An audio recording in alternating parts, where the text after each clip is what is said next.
Yes, sir, ladies and gentlemen, boys and girls. We are live, baby. Game 7. Cleveland Cavaliers, Detroit Pistons. What up, my friends? You already see what it is? We got the Stars and Stripes, the Cleveland hat. Let's go. How's everybody doing? Let's go. Redbeard in the house says, Yurt. Let's go. My main man, you hear that? Dogs are barking here in the land. You hear that? Better watch out, I'm just saying. Thank you for tuning in to Sports Money Network. This is another live broadcast here of another playoff game. We've been going hard ever since the merger and going to continue to do the same thing. Hope you guys checked out the little video we put out on all the different platforms. I threw my play out there. Free play of the day, and it is in this game. But for everyone that's tuning in, you will get that as well, as we are about to tip off here pretty soon. I'll do it right here and right now for everybody that is here nice and early. My play for today in this game. Lots of turnovers the Cavs been having this whole playoffs. A whole bunch of them. I circled Jalen Duren because it was the best price to get one steal. But I wouldn't be surprised if a lot of other guys got steals too here on the Pistons side of the ball. But also, and so that's minus 125, excuse me. Burping and shit. But yeah, so Jalen Duren to get one steal, minus 125. That is a banger-rang, in my opinion, and a fun way to look at this game with something that's been happening. I mean, the Cavs have given up since game 1, going from game 1 to game 6, 20 in the first, 11, 15, 17, and 20 to round out 6 games. That's a lot of fucking turnovers. And Duren has gotten a steal in the last 4 games. And in game 4 and in game 3, he had 2. So, with things being tight, defense being at a premium here in a game 7 spot, I love this angle here on trying to get that. So, to mention one other piece too that you can add to it, and you can add whatever else you want to it. Maybe Duncan Robinson if you want to better, or Tobias Harris. But I added James Harden as well for a parlay with Duren, both to get one steal. So a steal from each at plus 122. If you shopped around, you probably get a little better price there, but that's what I got. And Harden has gotten a steal every single game this series, and I think it even goes back a little farther. But so another little way to play tonight's game. I hope you guys let me know if you're tailing that, and let's fucking cash. We'll look to find maybe a live spot here, but I'm gonna do my best to call the game, and we'll have some other guests coming throughout the night, and let's make it a cashing night, my friends. What's up, Brian Smith? Cavs shit on the road and haven't been impressive in any sense. Yes, yeah. They are shit on the road. They are very much so. Pistons route the way it was looking in the last game. Yeah, especially bringing it home with that energy and the way they battled those last 3 quarters of last game. I wouldn't be surprised to see that. I'm not going to be totally happy about it, but I also would not be surprised. That's why I do not have any money, even though I am a hometown guy rooting for my team. But I'm still going to call a game fair, and I will always try to find a way to make money. And here, I believe we're going to make some money fading shitty ass Harden, and Mitchell has been tossing the ball around carelessly as well. So Harden, especially because he likes to try to feed the big men, and that's where Durant can get his steals there as well. Um, but yeah, let's go.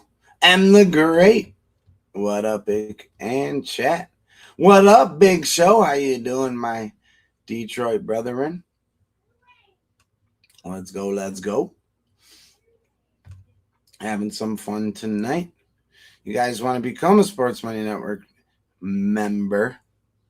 There in the chat if you want to do that. But go ahead and smash that like, and let's get after this, and let's get some money. They're doing the national anthem right now. She's got the old school. Oh shit.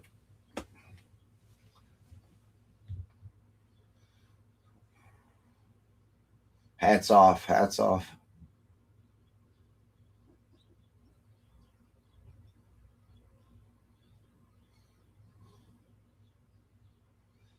We're going to take this moment of silence too.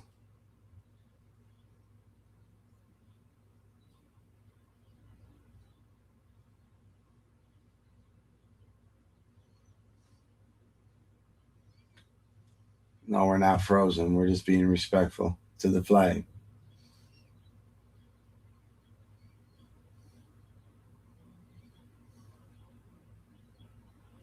The brave. Let's go. Whoa. Let's go. USA. Got to remember, we're all on the same team, right? You know, in the end, we're all on the same team. On the team of good. Let's continue to, fight that battle of good versus evil.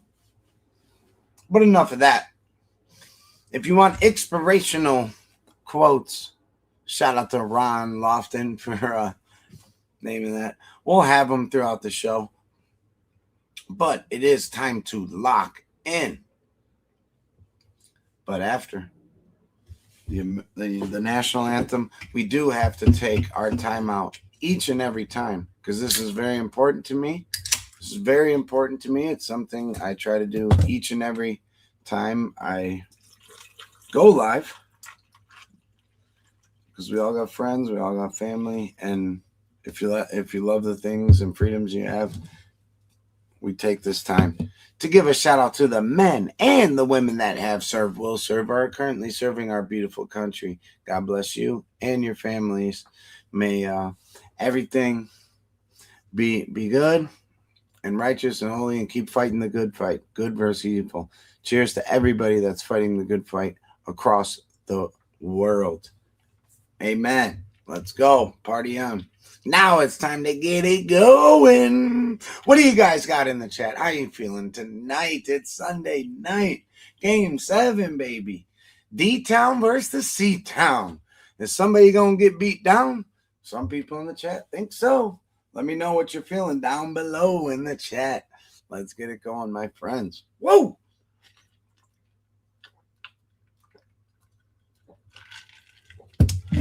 And your boy Ick's going out on the golf course tomorrow. I'm gonna start doing some stuff. Just you wait and see.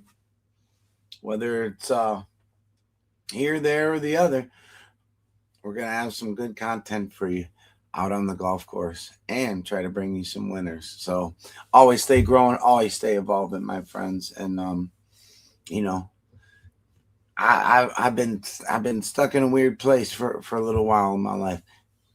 We're going up. We're going up, my friends, and so are you. So thanks for tuning into the Sports Money Network. You guys are the best chat in the motherfucking YouTube world. So smash that like. Let's get this party started. Let's bring home some winners. Make sure if you like this too, share it with a friend. So we can continue to grow and have a great community. Love you guys. Let's lock in. Jalen Duren, there he is. Can he lock in? That's the question. Because he looked like a real beast, like he played throughout the whole regular season. The game 6, he locked the fuck in and made Jared Allen and Evan Mobley look like bitches. You can't forget Evan Mobley was the defensive player of the year. Not last year. So we'll see. He's a big dude, and if he plays like Debo down on the block, and he's snatching chains and taking your bike, it's gonna be a tough night for the Cavs. If Evan Mobley can space the floor, that's gonna help. But number one, turnovers. Keep the ball on your side. And there is such thing as good turnovers and bad turnovers. The Cavs have had a lot of bad turnovers, as in they're throwing it, it's getting picked off, and it's an easy, uncontested dunk. Or they're hustling down and fouling a guy, and it's an and one. Horrible, horrible turnovers. If you're gonna turn it over, throw it in the third row. Throw it in the third row so you can set up your defense and actually have a chance here. That's what I would say if I was a coach. If I was Kenny Atkinson, of course he's probably like fucking ready to pull his hair out with all these turnovers. It just basic shit, basic fucking fundamental basketball. So don't pick up your dribble at half court once you cross the line.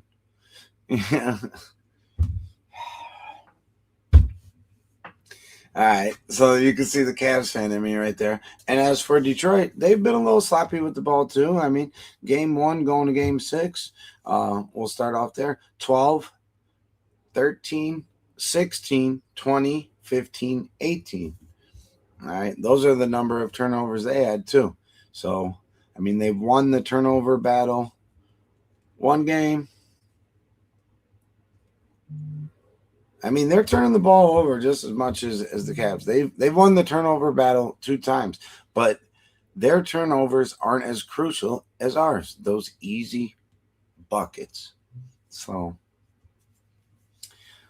with a spread at 4.5 and a total that when it opened at 205.5 and has stayed there, I mean, fuck, this game could go to overtime, so that's why I'm wary of the total. Or this game can be a blowout. And if it is a blowout, I think it's more on Detroit not missing rather than just like 100 to 85. You know what I'm saying? It could be that too. Let me know what you guys think. What up, Nanya? What up, AJ? There you go, Gerardo. Not playing with any spread. He said, let's just get her done. Shout out to Gerardo, my guy, our number 1 guy. You guys are all fucking great. Let's go. Nanya, yeah, I got to catch back up with the chat. Cheers. God bless. Yes. You're damn straight, my friend. You're damn straight. Harden and Mitchell are overrated. Yep. Love to see Harden and Mitchell struggle. I don't blame you. I do not blame you. What up, Stop Geo? He said, let's get it. All right, and let's get it. The Cavs are on the board here. 2-0. I believe that was a Donovan Mitchell bucket there. Start off the game. Cade Cunningham dishes. And a rhythm 3 gets knocked down right in Max Drew's face. Harden dishes it out to the top of the arc.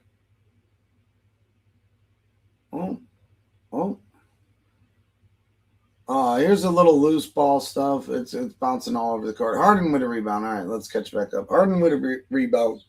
Mitchell's bringing it up court. He drives to the hole. He dishes to Allen and slams it down. Something went flying there into like the third row. Cade Cunningham sets up the offense at the logo. And a little floater there. No good. Rebounded by Evan Mobley. Mitchell drives to the hole, gets double teamed, dishes out to Harden. Harden back to Mitchell. Wing three, jacked up off the backside of the rim and into Cade Cunningham's hands. He brings it up the court now. Oh, Thompson just misses the alley-oop. Really good pass, though, there from Cade Cunningham as he was cutting. Max Strus ends up taking that, dishing into Allen, and getting a nice, easy bucket in the lane. The Cavs are up 6-3. 9:47 to go here in the first. It's Game 7. They're in Little Caesars. And the D. The three. Everybody from the 313. You know they're cheering for them Pistons. Gosh, dang it. 216. We got to let them know. Mitchell goes to the hole. Dishes it up to Allen. And one. On the alley-oop. Great play there from Donovan Mitchell. A heady, no-looker pass before that to Mobley.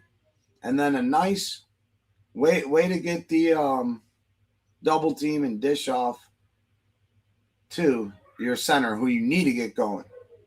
You need the big men to get going for Cleveland here. 8-3, he misses the end one free throw. Max Strus is on Cade Cunningham. He drives, he dishes. Back out. They're playing a little give and go basketball. Harris gets it. Drives, spins. Off the front of the rim. No good there from the wing. Mid-range shot. Donovan Mitchell brings it up.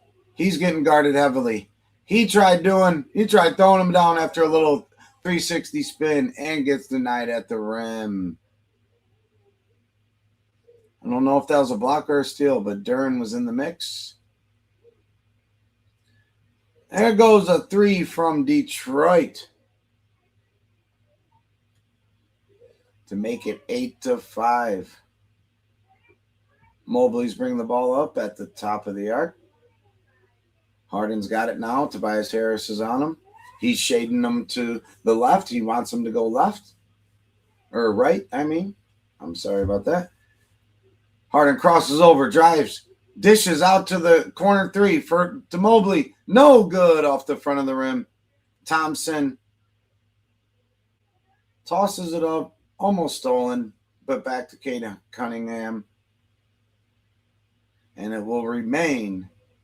Jenkins just gets the ball tipped by Mitchell as they were looking for an open corner three there. And it will remain Detroit Pistons basketball. 7:54 to go. 18 on the shot clock. We're in the first quarter here, 8-5. This is the Eastern Semis, Game 7. Duren gets it. Top of the key. No good. Clanks off the front and the back iron there. Rebound to Mobley. Gives it to Harden. Harden slows it up. He crosses over. He goes left. He dishes. And to Allen. And blocked by the Detroit Pistons. Jenkins on the fast break. Dishes it off to Tobias Harris. As he was driving to the rim, he got fouled. Another opportunity there. Asar Thompson with a hell of a block there on Jared Allen. You got to go up stronger than that, big fella. This is Game 7 of the Eastern Semis, motherfucker. Tobias Harris is at the line.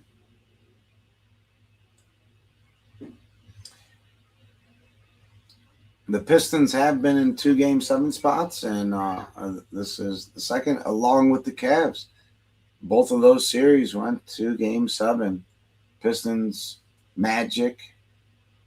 Tobias Harris had 30 in that Game 7. He was a big part of that win. And he makes both of his 3 free throws. 8-7, 7:15 to go in the first quarter. Harden brings it up. Mobley sets the screen at the logo. Off-ball screen by Mobley. Strus runs around. Harden jacks up a three. Off the back of the iron. Duren can't get the board.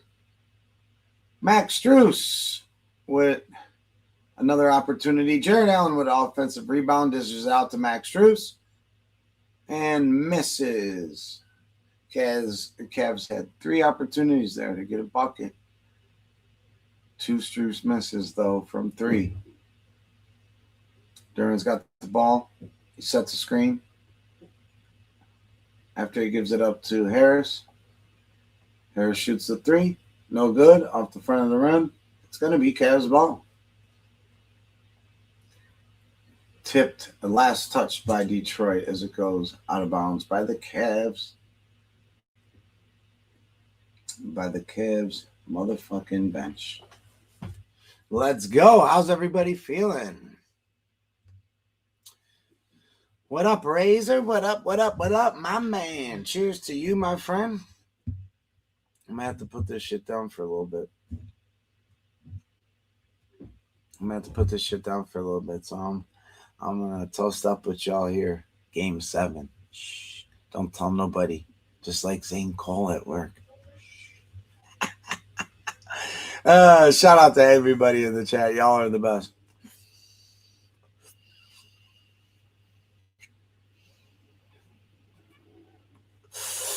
You know what we do.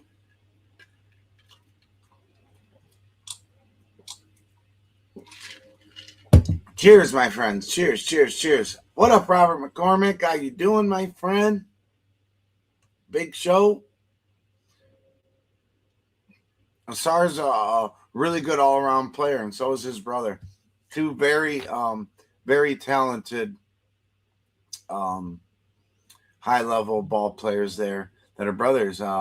Last time you really kind of seen that, and I think these guys are a lot better than the last set, but they were twins, and those the Morris brothers.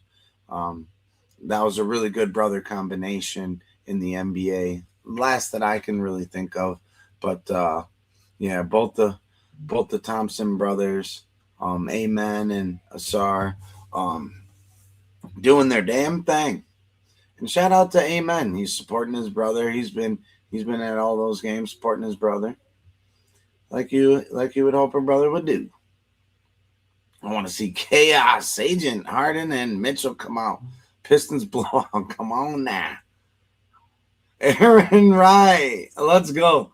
Let's go, Mark. Let's bring up a little golf while we got a timeout here, a little break in the action. Aaron Wright. How do you fucking like me now, Mr. Aaron Wright? And he just won last week.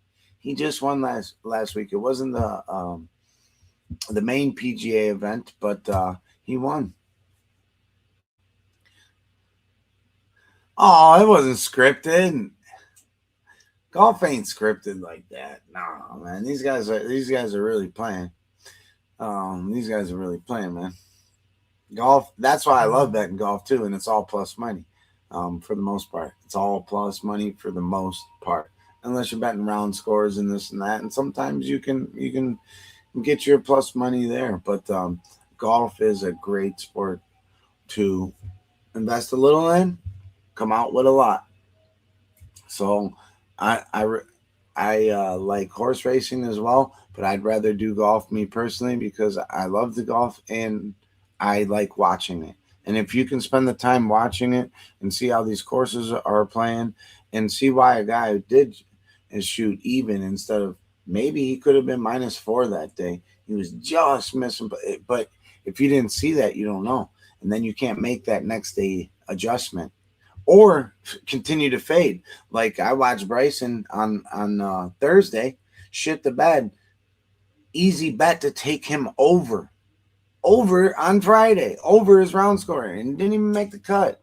Yeah, he shit the bed, and he's not right in his head right now. So things to talk about, but yes, let's get it. Let's go. Let's get it. Let's go. Let's keep calling some basketball here. How you doing, Truth Teller, my friend? How you doing? Let's get it. Let's get. All right, James Harden, step back, 3. Oh, what? 24-second shot clock violation. What the fuck are we doing? No wonder the fucking line stayed at 205.5 solid from when it opened. You know, like, finish right there. Jared Allen playing some good D on Duren. Gets him to come up short on that little turnaround hook shot at the rim. Harden dishes it out to Wade.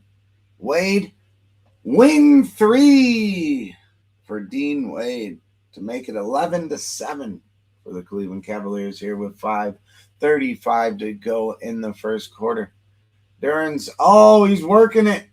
He just big body bullied, old school bully ball on the playground, Jared Allen. He's like, stand up, little man. Gets the bucket to make it 11-9. James Harden getting guarded up on Karis LeVert. And LeVert gets called for a foul, a shooting foul. James Harden's patented quick 3-point shot from way deep, too. That was like Curry range where he pulled that off. He felt his hand come in at the right time. Man, he's so good at that. But they called it on the ground. So they inbound it. Strus gets the inbound and dishes to a cutting Dean Wade from the corner for another bucket. Dean Wade off to a good start here for the Cavs. 5 minutes to go in the first, 13-9. Cavs got 10 points in the paint to Detroit's 2. Jenkins takes a 3 off the back of the rim, off the front of the rim. Nobody boxed out Big Duren, and he gets the board and the bucket. And he's checking. Oh man, Karis LeVert. See, an easy steal there. I wonder if Duren got that, was given that steal, but he looks charged up and ready to go. We're going to get that one home.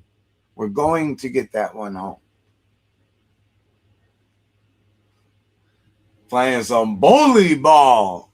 I don't like to see it personally as a fan, but man, I like to see it because, god damn it, that's basketball.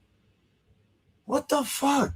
Sometimes you get elbowed in the face and your shit's all busted. These motherfuckers in hockey and get their face smacked with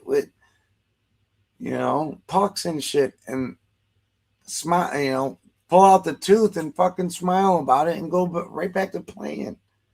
Soft ass, bullshit ass world we live in. Let's hold a higher standard for everybody. And you know what? Fuck a participation trophy. I will never let my kids get some participation trophy. Fuck that. I'm going to take that bitch. I'm going to throw it right the fuck out. You didn't win shit. Unless you won shit. You know what I'm saying? Then we can we'll put that bitch up on the mantle. That's my man. That's my girl. You know what I'm saying? But, god damn. It takes change to make change. You know what I'm saying? So I'm trying to fucking change from within and keep growing as the Sports Money Network. So if y'all like what's going on and you love these shows, please hit that like at the very least. At the very least, hit the like. I appreciate it. We appreciate it. Share the video. That's always extra appreciated. Hopefully, all y'all are subscribed, right? If not, go hit that subscribe and make sure you hit the bell. You know what I'm saying? Because when you hit that bell, you will always know when something is going on. And there's always money to be made, my friends. Okay? So if you're into this whole world of getting after it and trying to, whether you're a beginner, an old-time vet, you just want a place to hang out, talk this shit, whatever you want to do, we're here for you. Sports Money Network, baby. Let's go. Cheers. Somebody drink with me. Come on now. 1, 2, 3.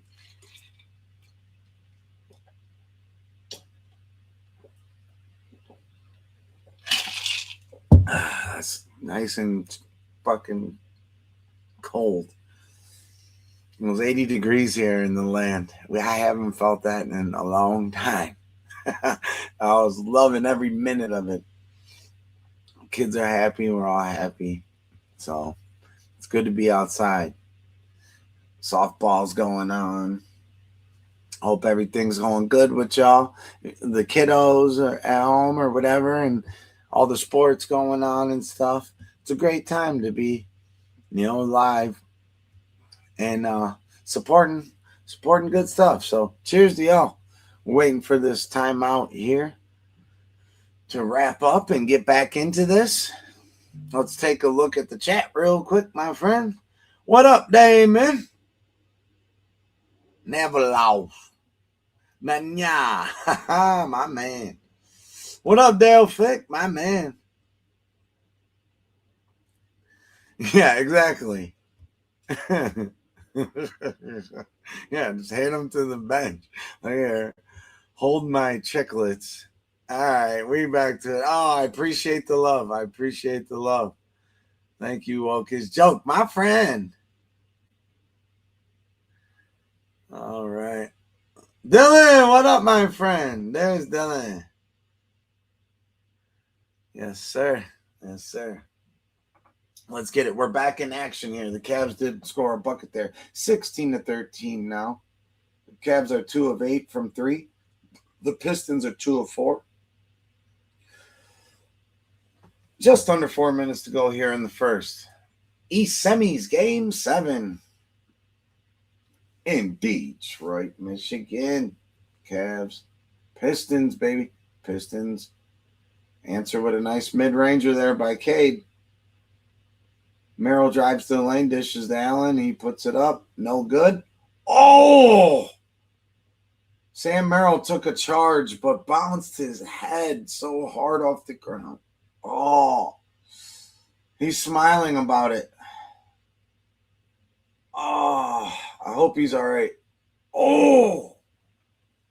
I think it rattled his jaw. Like he might have a loose tooth. Oh, man, dude. He cleared out with his arm like that by Thompson. Dude, that's dirty intent. And he smacked his head so hard off the ground. You got to review that.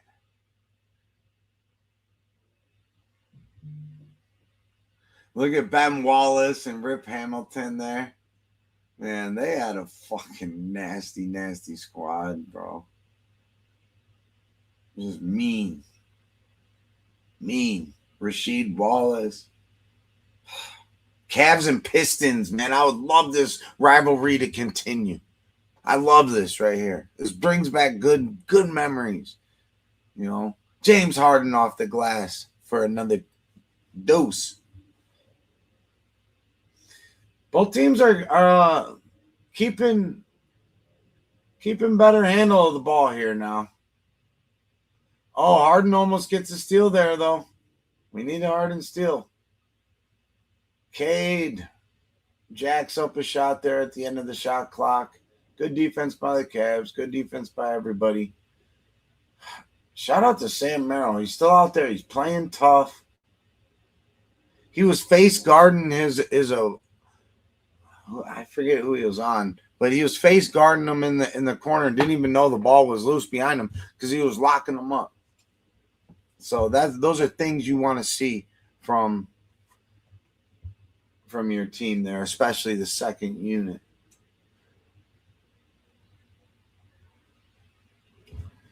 The Pistons got shooters trying to come in now. Let's bring this up. Let's bring up some live lines too for you guys as well. I need to do that for you guys. 3.5, 4.5, depends where you're shopping. Total just under 200, 198.5, 200.5 now, bouncing back around. 2 minutes and 25 seconds to go here in the first. I'm going to be a little behind the book, obviously, if you're watching the book. I'm just trying to call it off of Prime the way I'm seeing it for you guys, or doing my best to help you feel like you're in the game. This is also a work in progress myself, so bear with me. Harden with the step back, and he draws another foul. He's so damn good at that. He gets to instead of working that one out by the three line though, he gets to a spot. See, you can't let Harden get to the free throw line and then cross you up 2 times and size you up from there. You got to put a body on Harden way before the 3-point line. He don't like that. But he'll also use that to his advantage. It's just, are they going to call it? At a live total of 202.5 here. But the spread is now down to 1.5. Plus 120 for the Cavs, minus 154 for the Pistons. 22-17, just under 2 minutes to go here in the first. Cade Cunningham brings it up past the timeline. And what do we got there? Duncan Robinson shoots up the corner 3, but there was a whistle somewhere. And I don't know if that's... Oh, they're giving him back 3 3-point or 3 free throws.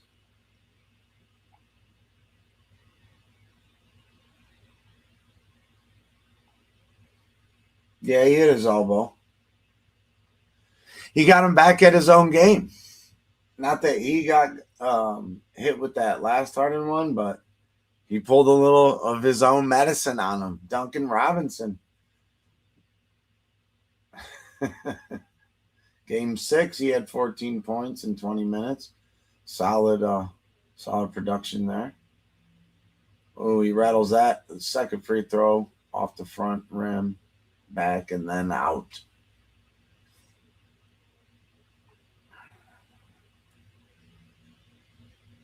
(22-18), minute 49.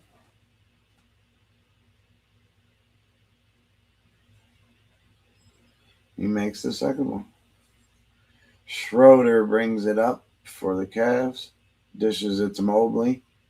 Mitchell goes, draws the double team, dishes out.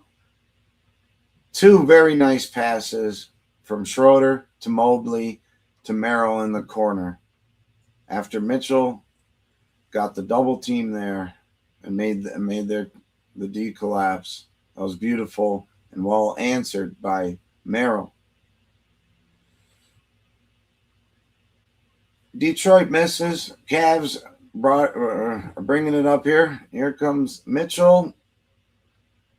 Hey, 3 ball. Let's go.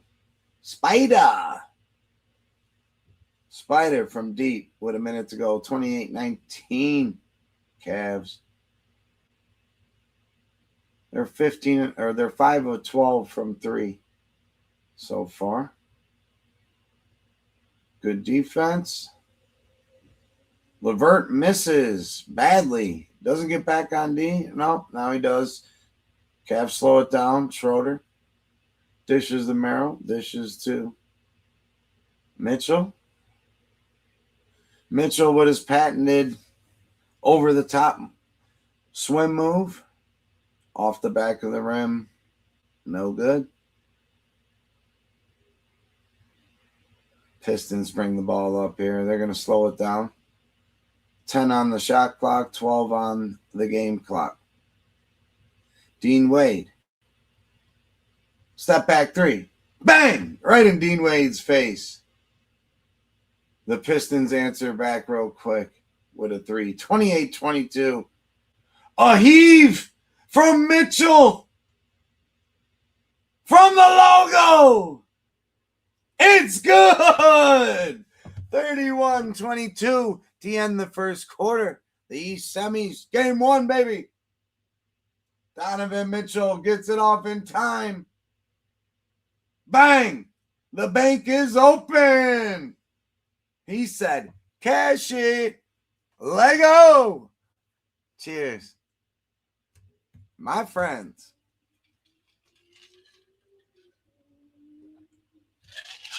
Cavs are looking prime. We're looking prime right now. We got a live line of 3.5 with a total at 207.5. Let me know what you guys think in the chat. Yeah, total line flip here. The Cavs were plus 120. Now the Pistons are plus 120. The Pistons were minus 156, and now the Cavs are minus 156. The end of one in Detroit, Michigan, 31-22 Cavs. What a game we got. What a game we got. And the only way to make this game and this time even better, I think I know how. Let me sit there and think about it. I'm gonna be silent, and then I'm gonna just picture him, and he's gonna be there for you guys. Here we go. Let's get money. Let's get money. Let's get money. Let's get money. Let's get money. Let's get money. Let's get money. Let's get money.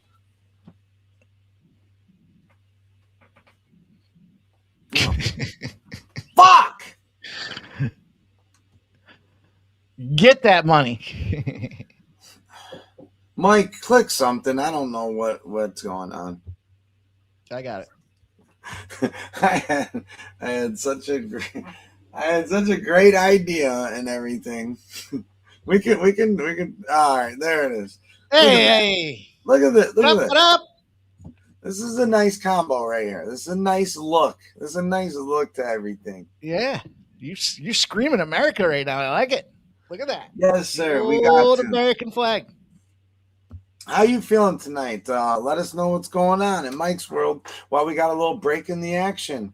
And if you don't mind holding it down for a minute, I'm gonna go check on these kiddos. And you got it, dude. My friends.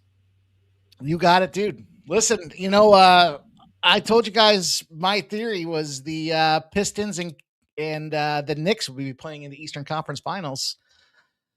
But then I saw the script leak and I said, oh man. And then I compounded it with a 23-0, never been beaten trend for the NBA playoffs. Cavaliers plus 4.5. Should have gone for the old jugular with the money line here, the way it looks right now, but I saw it was tied up earlier. I thought they were grinding. And here we go, 31-22. So the script leak, if anybody's not familiar with it, is was it ABC? I think ABC accidentally played a commercial, a promo for the Cavaliers and Knicks to be playing game one of the Eastern Conference Finals. So they rolled tape on accident and would beg the question, if they already had the tape ready, is this shit scripted? What say you guys in the chat? I remember my man got pissed. He was like, can't be telling people these games are scripted. Well, listen, I think there is a script that's out there. So you guys tell me, do you buy that or not? Because I don't know if you noticed it or not, but the NHL.com done fucked up. They fucked around. We're going to find out. I saw it. Did you guys see it?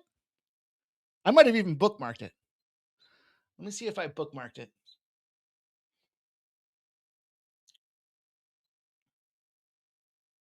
Oh. Lots of things happening today on Twitter here. Like sports money accounts posting links to get the boys' videos. Let's see. No, I didn't.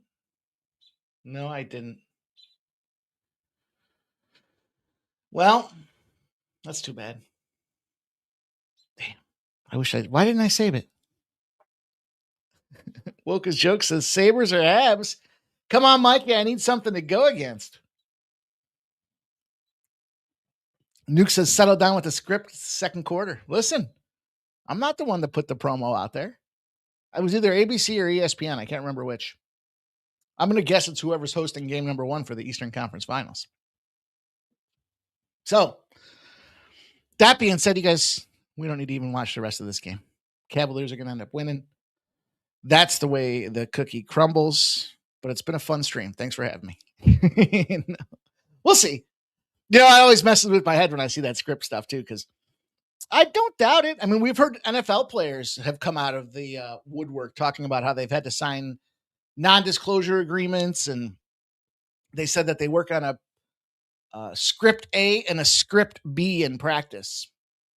And that has a relation to do with the way the game is supposed to unveil here. It's not 20, it's 29 years that we had the 12-0. And that is the road dog coming off a loss. That was a favorite against a division rival. So that's playoff baked in right here. And NBA road dog bounce back off a loss as a favorite to their division rival. In other words, the books are all fucked up. Damon Santori says, how high are you? Hey, listen, don't be mad at me. I'm just telling you guys what the script said. The NHL fucked around. You guys want me to tell you that one too? You want me to spoiler alert that one? NHL.com. This morning posted the Carolina Hurricanes Eastern Conference Finals versus, what do you guys think? I'll tell you what I saw.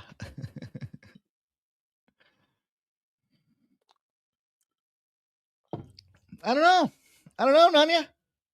This is, don't doubt I saw it. It doesn't necessarily insinuate shit. Well, it insinuates that the premier broadcast sat around making footage that showed the Cavaliers were playing the Knicks, and they ran a commercial for it. They built the material. Now, you could argue that there's probably a graphics package ready to go either way. Maybe some asshole just played the wrong one, right? But I'll tell you what, as a graphics guy, the chief graphics guy here at Sports Money Network, I don't got time to be making shit that I'm not going to use. Now, granted, they got more than just one person. I'm almost 100% certain of it, but we'll see. What do you guys think about tomorrow's game? Buffalo Sabres, Montreal Canadiens. What a drubbing the Sabres put down on them boys last night. You want me to tell you? You want me to spoil it? Step back, Jay says they do two teams. Duh. All right. I get it. You know. J-Main, what up? What up?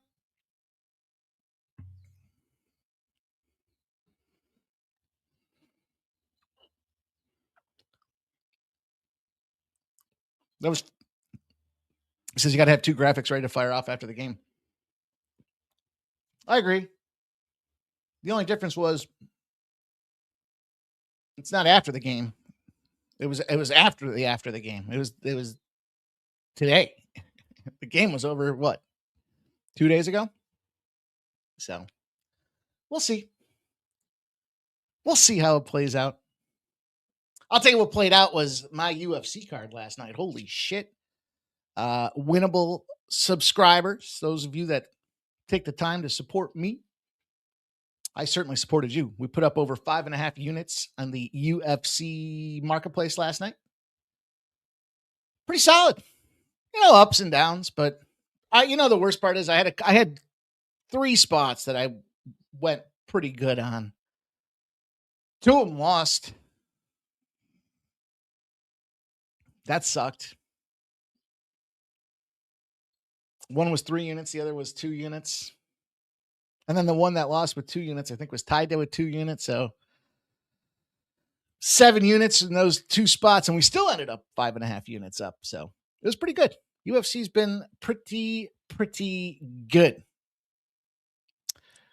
Nuke Worker says he's got the Canes and the Avs to get to the finals. So there's that.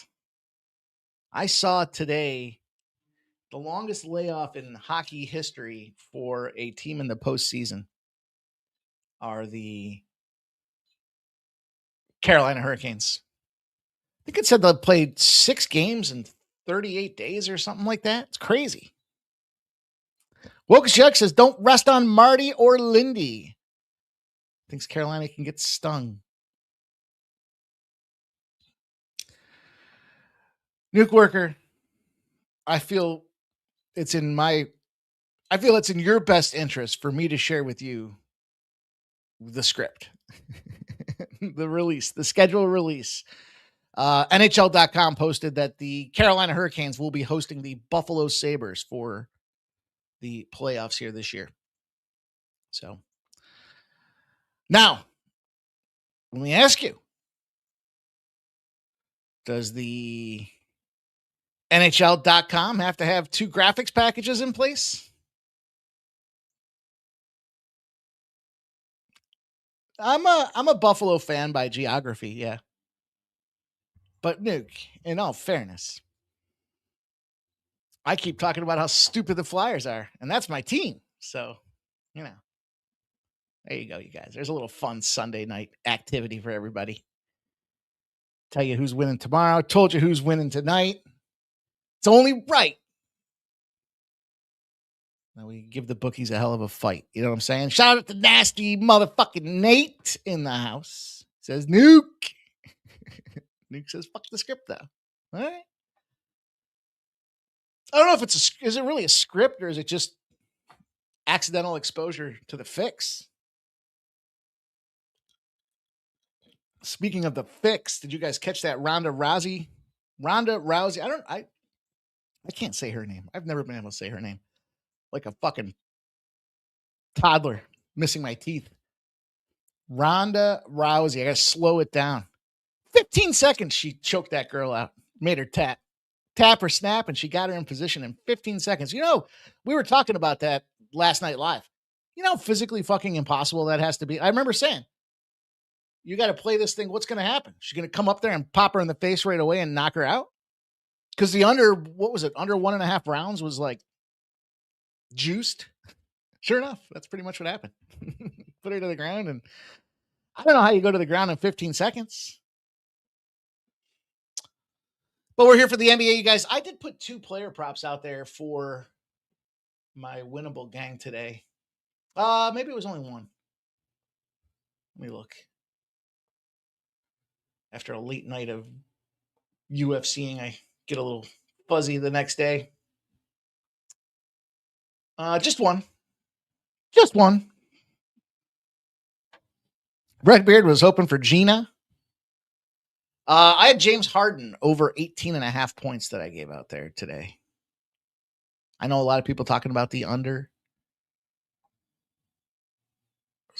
Disgustingly low. James Harden's got 3 fucking points. The other guy I was going to use was Evan Mobley.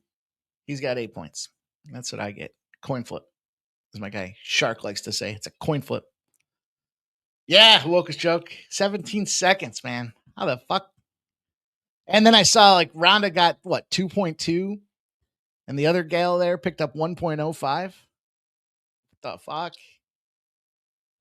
$3.15 million and $3.25 million, and it lasted 15 seconds, 16 seconds, whatever. Dale Fixes, I agree there might be scripts, but what if the Yankees beat the Diamondbacks after 9? Oh, 9-11. I don't know. Well, I think the challenge, Dale Fick, is the script was for 9/11.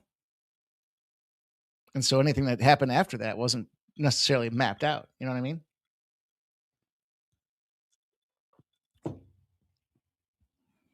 Those buildings just miraculously got purchased a couple weeks beforehand and insured for a couple $1 billion, 3 days before.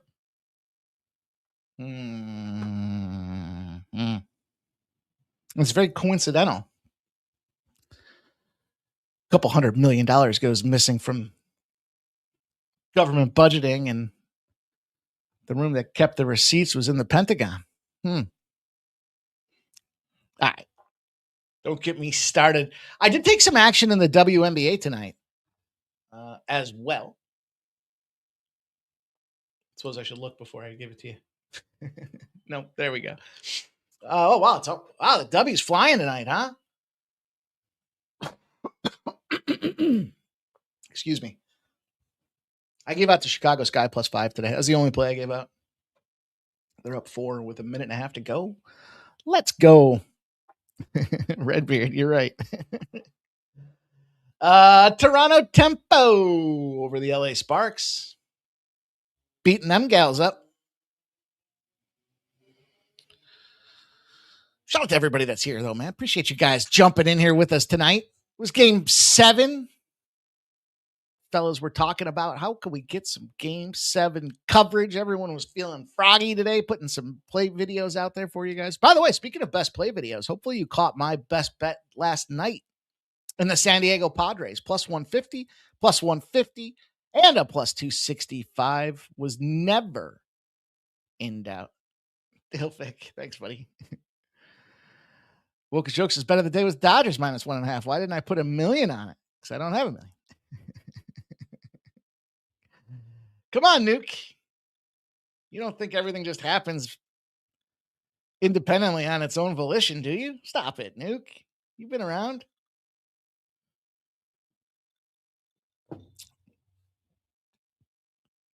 Does mess with my head, though. Like I said, I liked coming into this one, I liked the Pistons, but then I saw some trends and I said, you know what? Now, James Harden's another story, though. Speaking of being a fucking bum, this guy's like 4 and 23 or something like that in closeout games? That ain't good.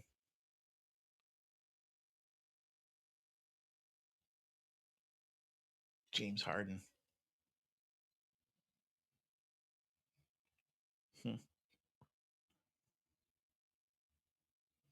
know what's funny is when I was talking to Shark the other day there about the Phillies manager takeover situation. Yeah, it piques my curiosity, Duke. Deep diving into the rabbit holes.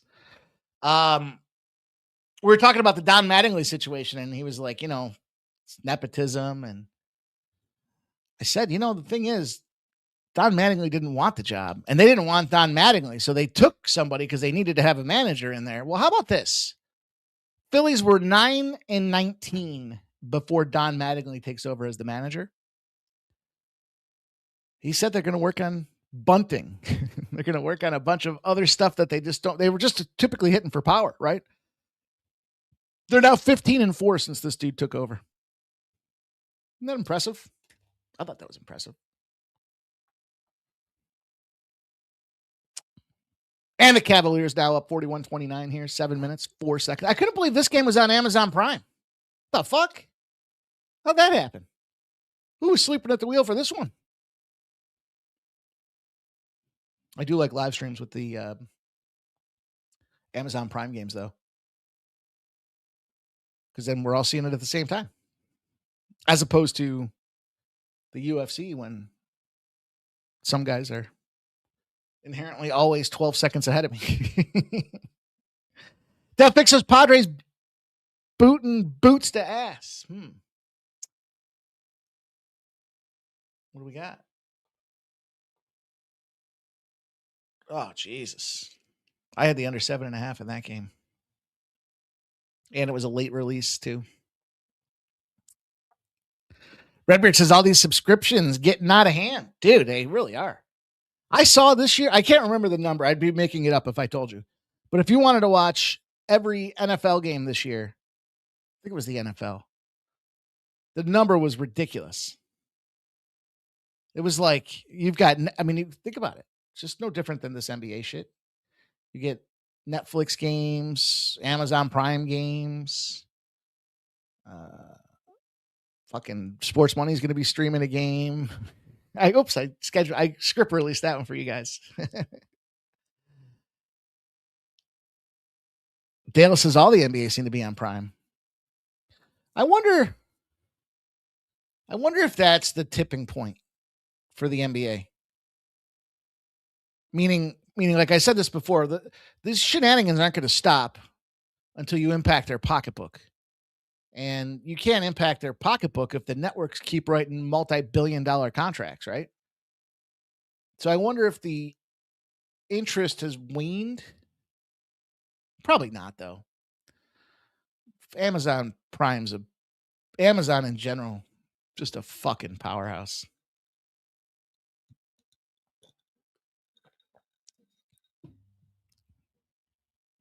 Did you guys know that Amazon, when they first started, it wasn't designed to deliver packages? Let me just say that. They put packages in place, but they had to get a robust delivery system in place. And the reason for that is because they've always been planning on getting in the pharmaceutical space. And so Amazon has the distribution network now. And guess what's coming out now? Amazon Pharmacy. We're talking about Amazon Prime being on the NBA Finals being on Amazon Prime. What the fuck? Make no sense, does it? No, it's very frustrating to everybody. Dale Fix says, I do pay for MLB. At least I get a huge amount of games a season.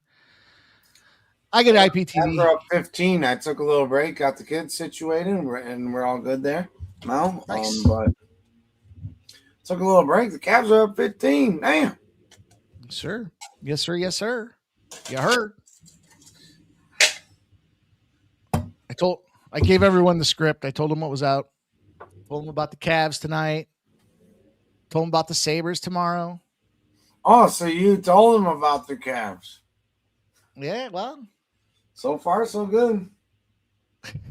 And Harden's getting his fucking weak calls, too. Can we get some fucking points from the so good at that, right? Like, that's an art. That's an art of, like, dude, when he was in Houston, whether you hate Harden or not, what he's done is said, I'm going to work with what the league is letting us do and turn it into a positive for my game. Go ahead, Mike. Oh, man, they changed the rules a little bit there, kind of against him, and it took him a little while to kind of find his footing again. But when he was in Houston, man, I mean, he was 40 points a night, dude, because he would get fucking 20 calls. 20 from the free throw line. Yeah. And he's a great shooter. Yeah. The script, Nuke Workers. What up, Nuke? How you doing? Big O. Feel bad for my grandpa, diehard sports fan, but can't figure out this. Yeah, dude. The elderly struggle with the finding out what channel it's on. Oh, yeah. And that's exactly what Pop said. Like, he's like, man, my mom loves the Cavs. Watched every game, and she can't watch none of this shit. Fuck this Prime. There's a steal, but that was shit. Who was that? You wonder how many people pay for Amazon Prime that don't even fucking use it. Like, you pay for Amazon, right? You get the delivery. I guess that's Amazon Prime, right? You're paying for Prime. Do you even watch TV? Do you even order shit off of Amazon? You just have it because there's like once every. Like, I've ordered stuff off Amazon, but it's not something I'm doing continuously. So I never said I don't need Prime. But now it's like they did this whole thing with the NBA, like kind of out of nowhere. Like, where the fuck's ESPN with this? ESPN's hurting. ESPN got shot in the foot because they were so committed to cable. They never envisioned the future with cable. And what I mean by that is they never thought about like streaming and shit becoming an alternative. And so when people had cable, I forgot how much it was. It was like $12 or $14 of your cable bill went to ESPN. So even if you were 78-year-old little old Nelly, doesn't watch sports, doesn't give a shit about any of it. Yeah, she was paying ESPN on the 24/7 sports network. Right. Which is what we're trying to do here. And then what happened was the purchasing went way down. People stopped buying ESPN because there's other avenues. They weren't buying cable anymore is what it came down to, right? They were cutting the cord. Cable died. Streaming fucking killed everything. Yep. And here we are, streaming. Once they shut down Stream East, I knew shit was for real. I still IPTV stream. Yeah, no, there's a couple of them, right? Yeah, that one was. You can wiggle your way around. Woke as jokes as but like some old lady, right? That's a diehard, been watching for 50 years. This team all of a sudden can't? Fuck you. Where's the sports in that? Like, sports The is worst part. about the fans, The not worst the part is it. fucking athletes. Without the fans, there's no sports. Without the chat, there's no sports money. We love you guys. You like that segment? That segue? Yeah. Let's say you push the cable guide, right? You push the cable guide and you're scrolling through your couple hundred cable channels trying to find the Cavs game and you don't see it there. It's like, what the fuck? Where's the game? Yeah. It's not going to show up in cable as Amazon Prime. Right. Anyhow, the world we live in. So none of catching Stream East when I had to go to my Mexican BBW's house. Oh man. So you're on the Cavs, right? Yeah. I got the I think it was plus 4.5. Sam Merrill makes an and 1 3-pointer to make it 50-33. The Cavs are swagging on them right now. This is the team we've kind of seen most of the year until the playoffs started and Turnover City happened, but so far so good. I do expect to see a lot of fight out of Detroit here. They ain't going out like this. 51-33, 4:30 to go in the first half. Cade Cunningham backs down Donovan Mitchell. Dishes to Jenkins. Jenkins dishes down to Duren. And he gets a nice little sky hooker type deal going on there off the backboard. A little reminiscent of Timmy D. Timmy D there. Now, I'll never disrespect the GOAT, but way to use the backboard, big fella. 51-35. Harden steps back at the free throw line off the front of the rim. No good. Duren and Allen were battling for it. It's a jump ball. Then you're going to say it's a jump ball between Duren and Allen. Mike, how's it going, my friend? Let's do an official toast together. Let's go, man. Cheers. Let's go. Got the kiddos settled in. They're such angels. But, sometimes things in life can test your nerves. And we always got to remember, we're here on this short journey of whatever it is. Fuck them. Bless them, don't stress them. So cheers to that, Mikey. Cheers to that. That's all. We got basketball. Damn right, man. What you got going on for Memorial Day? You got any big plans? Any big Memorial Day parties in the land? I normally go camping. This year, though, there's like a fishing thing going on at my dad's lake house. And he's like, hey, you want to bring the kids to this? I'm like, I don't really care. If you want to do grandpa stuff, sure. I'll hang out. At the lake house. You go do your fishing. I'm with them all the time. This one's on you. I'm gonna raid your fucking cocktail cabinet and you go fishing. I'll have the grill nice and warmed up, ready for when you guys are back. But that's about it, Mike. Just some family fun and try to enjoy some sun, Man, speaking of sun, it's supposed to be 89 degrees here tomorrow, man. Holy hot. Yes. It's fucking popping. That's going to be it's going to be the highest of the year so far, that's for sure. Got toasty today, but not no 89, man. That is. Yeah. We reached like about 80 and it felt good. And like, I was throwing the ball around while my daughter's doing her softball practice. Me and my son were throwing the ball around, getting a little movement in. There's a drop or two of sweat. Yeah. I had to kick off the hat and just let the wind blow through the air. Like, all right, now I feel better. Yeah, I was cutting the yard. But yeah, 89. Woof. Woo-wee. Oh, speaking of which, well, we'll talk about it at halftime. Because I got some fun stuff that I want to bounce off of Mikey. And it's all right for everyone to know. We've been talking about all this kind of stuff. But I'm excited too. So we got 3 minutes and 12 seconds to go here in this first half. 53-33. 35. Cavaliers, Pistons. Jenkins gets the inbound, drives to the center of the key, off the front of the rim, no good. Jared Allen rebound. Donovan Mitchell is going to bring it up the floor. And he goes all the way to the hole, basically unscathed. And he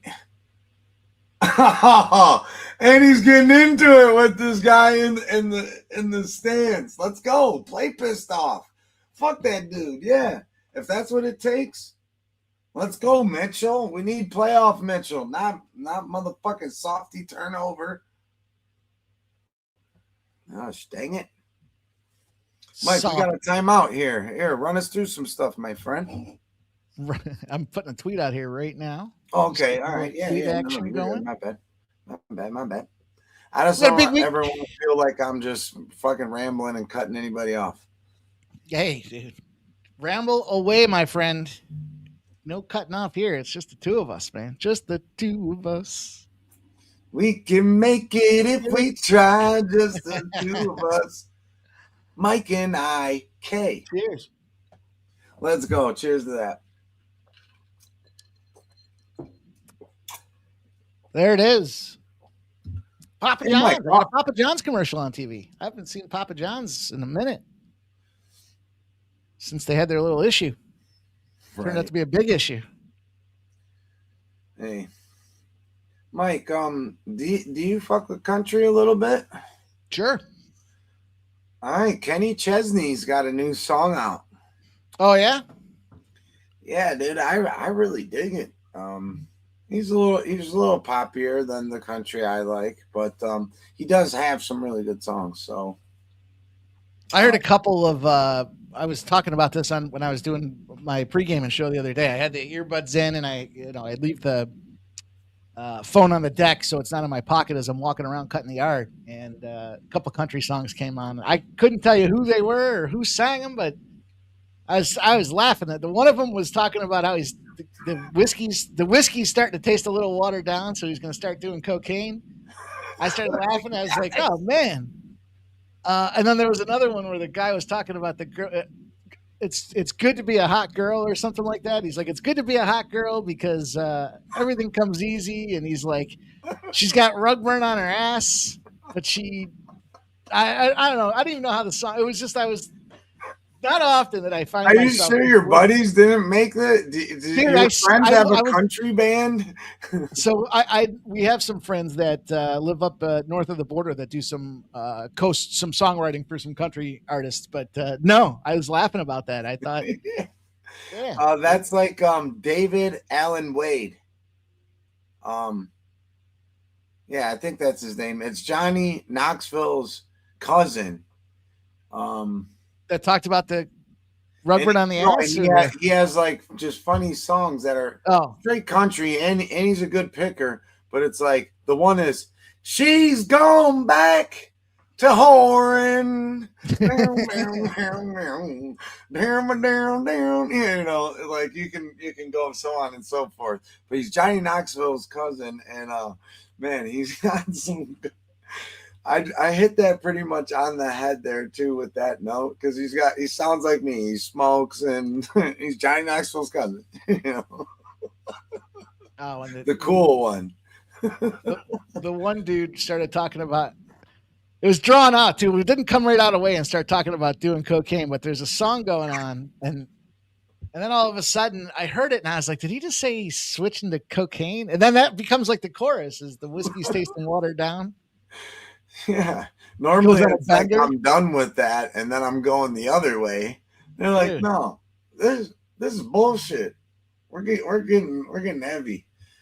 Dale fixes David Alco. David Allen Coe for sure. I don't know. Oh, I mixed up like 3 country names. It's Roger Allen Wade. Roger Allen Wade is Johnny Knoxville's cousin, and he does. He's got like 2 country albums, and they're hilarious. Trust me. Roger Allen Wade. I said David Allen Coe or something. I don't know. There we go, though. It's Roger Allen Wade. My bad. But we do have 2 minutes left here. Let's call the rest of this. Dylan says the scoreboard's not updating. Yeah, it isn't. I did notice that. She's gone back to whoring. You'll love it. There's a couple really good Nuke's a Pearl Jam guy. All right. My baby, she loves malt liquor. Oh man, yeah. Oh man, that is a hard gal that likes malt liquor. I want a butt ugly slut with a bad drinking problem and a dirty old man in jail. Something like that. That's another one. But yeah, let's get back to this. We got a minute 39 to go in the second quarter. Game number 7, the Cavs commanding lead, and James Harden's at the line. Yes, sir, Mike. Call us on out here. First bucket, good. James Harden doing James Harden things, slapping everybody up like he's been there a million times before. 58-40. Dylon talking a little 311 in there. Yeah, that's a good song. They got a lot of good songs. Pop is up. Baskets made. 2 for 2 for James Harden from the line. 59-40. A minute 35 to go in the second quarter. Tick tock, and she won't stop. 99 points.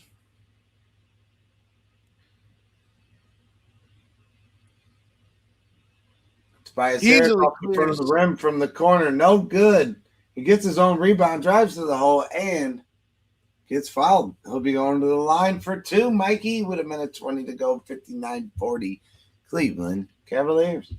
What up, Sharky? Sharky Waters. You already know what it is. And you know what? I love this saying.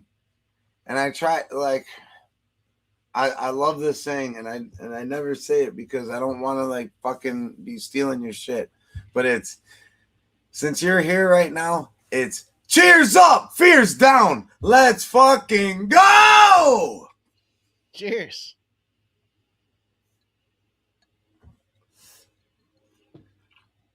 Let's go. You got yourself some roll here, though. 59-42. Cheers up, fears down. Minute 15 left in the second quarter. We'll talk some halftime betting here. Put your guys' bets out there. Let us know. Get them in the chat. You guys are looking at halftime. What are you thinking? Do the Pistons make a comeback? Or do they continue to get pissed on? I like your wordplay. Fresh as can be. Cheers up, fears down is a way. What up, Sharky Waters in the house? It's a way of life, and there is 9 words. Ride the wave, baby. Ride the wave or get out of the water. Nice day for my guy in the diamond today, it looked like. We got Game 7 Eastern Conference semis. What are we doing here, my friends? Let's cash. Let's find a way to cash. I got to plug in my fuck is that, computer. A pacemaker? I forgot to do that. Sorry for the technical difficulties. Yeah. All right. There's no need to. 48.4 seconds. The gap, not really closing. 18 points. Pretty much back and forth ball right now. Probably making you under bettors cringe. Possibly. Probably. Quite maybe. I was conflicted with this total today. I would have taken the over. And I know it's easy to say that now, but just kind of the recent trend. You know, obviously these games historically have been unders, but if you dissect it, man, the Pistons 7-0 to the over if they cover by at least 10 on the road their previous game. So big news there for the Pistons. The Cavs found themselves 7-0 to the over. If they've got rest and scored less than 100 their previous game, they bounced back. So there was a couple spots out there that showed. And then, you know, the thing that got me, though, was kind of looking at Game 7s overall. And it's like historically, I think the last 10 are 7-3 to the over, despite kind of historically being under spots. So kind of got me a little bit there. I was kind of looking at it here. Home teams since 2017 are 14-14 overall in game sevens, but 11-17 on the spread. Prior to that, the home teams were 34-10, 28-16 on the spread. So the road team, home court advantage is not such an advantage any longer. 4.4 seconds. I'm sorry. 3/4 length shot. Jared Allen misses that bucket at the end of the half there to go 64-47 now. Got ourselves a 17-point lead in the 3-1-3. Don't fuck with me. Everybody from the 3-1-3, put your motherfucking hands up and follow me. Notice he ain't have his hands up. Dude, that fucking rap battle is epic. Right? Hey, and I went and seen a show there with my buddy. It was a rock and roll show. And I've been to the joint before. And up top's called something different. And I was like, hey, come downstairs with me. And he's a big Eminem fan. I'm like, he comes downstairs and I'm standing on this little stage. I'm like, you know where we're standing right now? He's like, no. I'm like, and then I said that everybody from the 3-1-3, and we're standing right there going like that, and he started laughing his ass off. He's like, no shit, man. I'm like, yeah, we're here. That's how cool Eminem is. Eminem's just a cool ass dude too. He called everybody out before it was cool, even like fucking. Called everyone out before it was cool to call people out? Yeah, he's like, I want all the smoke. He called every pop star, this, that, the other. I went and saw the Up and Smoke Tour a couple times. Oh my god, yeah. Dude, Mike had the Up and Smoke Tour is only because I got free tickets, but it was back when I was in school when I was a younger fella, and I had this nighttime job where I was a computer operator, basically running systems at like just system saves and bullshit, right? But they had this phone bank in the fucking room that I was in, and they had like 6 phones all like right next to each other. So, there's nothing going on when you're running a system save, or I had to print off a batch of some shit. So I'm waiting like 3 hours for it to run, and I'm just making sure I'm feeding paper into it. It's a college job. You don't need any fucking skill. You just got to make sure that you can keep your eyes open. So anyhow, I used to fucking blast those phone banks and just get all of them going, just straight down the line, dude. I'd run the program, boom, boom, boom, boom, boom. I won so many tickets that summer. Oh, yeah.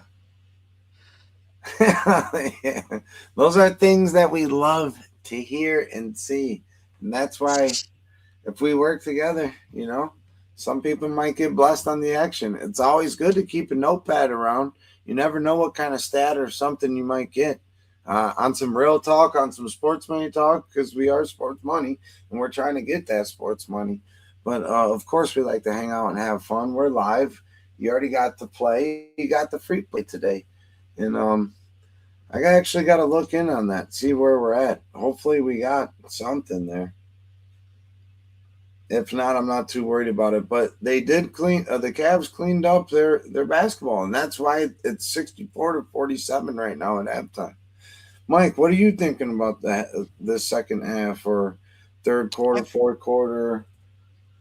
What you thinking with these lines here? I kind of like this third quarter to go over. I'm looking at hard to go home, right? Yeah, that's kind of what I'm thinking here. Is like it's do or die time now, and I just read off those overs for you guys as far as what those numbers look like here. So the Cavs don't look like they're slowing down, and the question is, can the Pistons keep up? I guess is what it really comes down to in this case here. So they are 0-11 off a game as a dog. They led by 20 or more points. So that was very much that last game. They kicked some ass. They put the belt to the ass. Donovan Mitchell, I see he's got 11 points, 4 rebounds, 6 assists. Cade Cunningham, 12, 3, and 5. I was just debating if I wanted to go compound this thing here. 15 plus for James Harden is plus 105. It keeps floating between plus 100 and plus 105. I'm going to take that. I'm already on it, as I said, 18 and a half. So I'm taking 3.5 points off it, but it looks like he's getting some of the calls. Yeah. That's kind of what we need from James Harden. Yeah. And then, just because it's such a big game, I expect him to stay dialed in. Yes. And if anything, we saw him have some big second halves here. So I think that could be a good look there. 15 plus, I'll go with. And then third quarter, 53. I'm going to take the over 53 and a half as well. That's total points for the third quarter, both teams. Yeah. What say you guys in the chat? Tell me what you guys are on. What I like about the Harden look is that, you said he was starting to get some calls. But what's interesting to me is when he got his calls in the game, it was early. The Cavs, I believe the refs kind of let these guys play early in a quarter. Then they dictate the end of the quarter with whistles. Tighten it up. And throughout each quarter. So you should expect a team that is down to come back. And they are the away team. And the Cavs have been ass on the road, so I wouldn't be against anybody taking the Pistons. What's the live line, Mike? 10.5 points.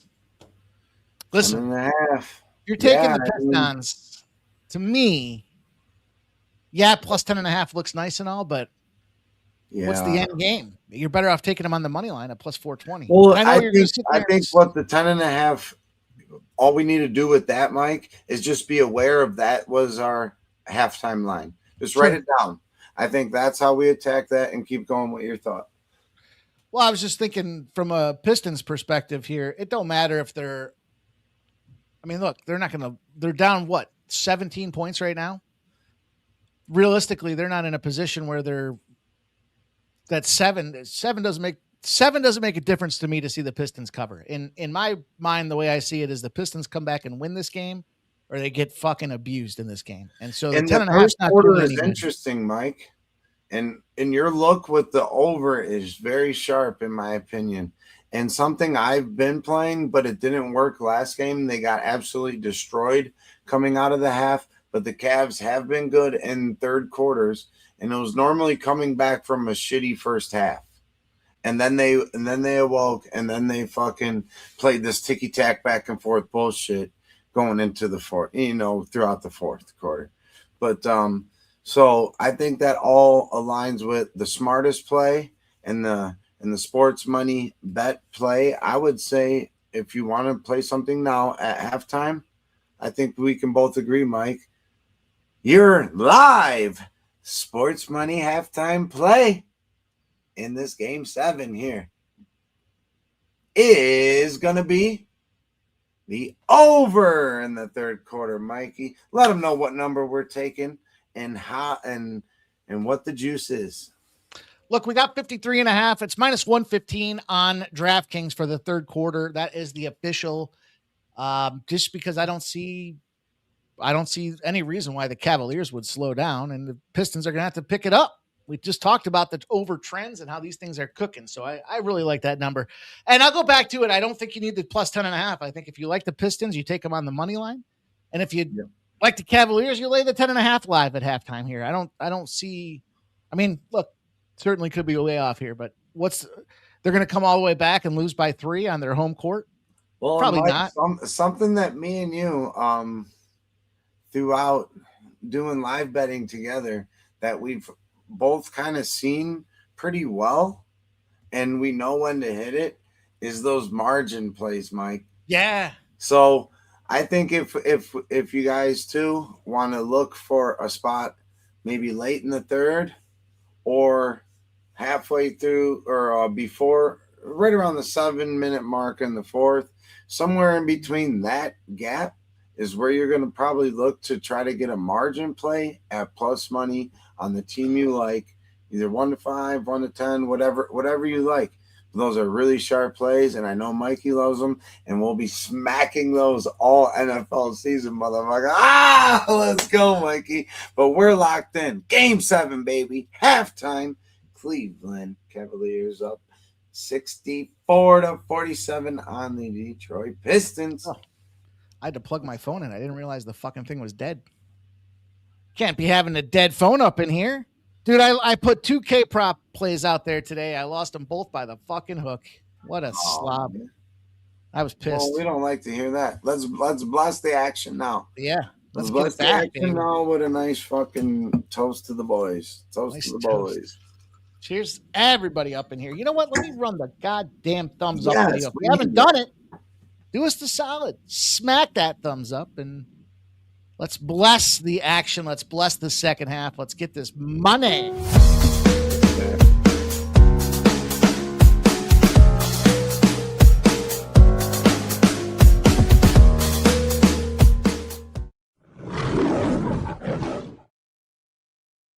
Shout out, Ick. You know, my man, you called me up. We were talking about doing this game. I was like, shit, my dinner's about to be done in like 15 minutes.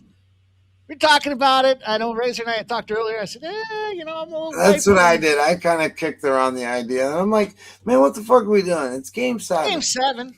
Exactly. You know, it's game 7. Game 7. We're going to be watching it anyways. Might as well watch it together and enjoy the company. Appreciate everybody that decided to do the same thing here. With our, I love it. And this is what this is all about. We're just awesome, like-minded people trying to win together. You know, I want to get that money. So put them ideas, put them thoughts in the chat. Let's figure stuff out together. You guys are the best. You already know what to do. You already know what to do with all that other stuff. But let's stay active in this chat so we can continue to grow and handicap better together. That is a goal. How about them Padres? 8-3 over the Mariners. Jesus. Another fucking home run play of the day today. That was such a bomb yesterday, man. The 3 spots that were out there. Love the video series, man. We're getting you guys some best bets loaded into the network. So give you guys some look ahead spots from the boys. That way, if we're not live or you're just chilling, hey, you know what? Maybe you're taking a dump on the company time. And you got your phone out and you're scrolling. Go watch the video. Great call. Because that's when a lot of people hang out. Yeah, that's right. That's when you get time to scroll through your phone. You're looking for something to check out. We'll have some shorts out there for you guys. We'll have some clips. Sharky and I are busting down the baseball card. I try to get a couple clips out there for you guys with some of the better looks. Oh, you guys are great. You guys are Dude, great. we are a great combo for real, though. I was talking to him. I finished the record update, and so we're like what 2 months into the season here, give or take. I said, man, I think our record is 199, 100 wins, 99 losses. Now we've opened it up. We had some bad days out there, but we climbed back. We were down big time at one point in early in the season stuff. And that's going to happen. Just clawing. That's going to happen. But I laughed because I said, man, would you guess that we're pretty much 500 really with the season of baseball where you have no data? You have nothing to go off of. You're right. Literally like not capping on the fly, but you're shifting on the fly as you're developing because you got to get in front of these trends and angles before they happen. Next thing you know, you see a team's won 10 in a row and it's too late. It's like the Mets. When everybody was fading the Mets because they lost 15 in a row. You missed 15 games of shit baseball. Well, we need to find teams that are losing too. Right. Just the same. Yep. You know, both sides of everything. Bullpens, this, that. Yeah, everything's such a moving dynamic. Yeah, but I mean, you guys do a really good job between the dynamic duo of Mikey Money and Sharky. That's every 12 o'clock. Damn it. Monday through Friday. Come on now.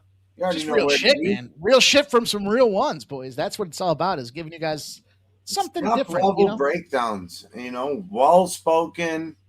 I mean, I'm gonna give you your flowers. Hey man, appreciate it. Fastest 50. But it is.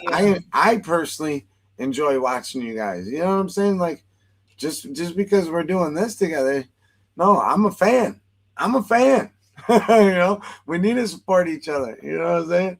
I'm a fan of Mikey Money, and even if I wasn't Shark, doing this, I'd be watching. But this is great.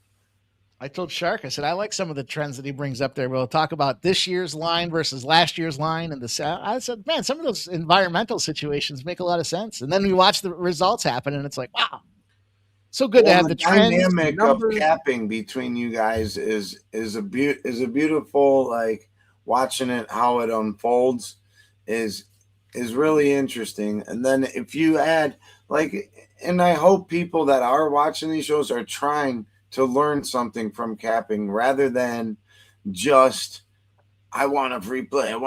Well, we're going to have videos for that. But for people that want to fucking learn and try to understand things, ask questions. We need to be better. Yeah. We need to cap it yourself. Come to shows with questions and what you like and, whatever. And let's work the card together. And then we go to the window, and then we see each other at the window at the end. Well said. Thank you. Mikey, you're the man. Cheers, brother. I understand you. Thanks, dude. I really do. I really do. Hey, man, just trying to make some money and share some winning plays with my friends, dude. Boom, done. Stop, Gio.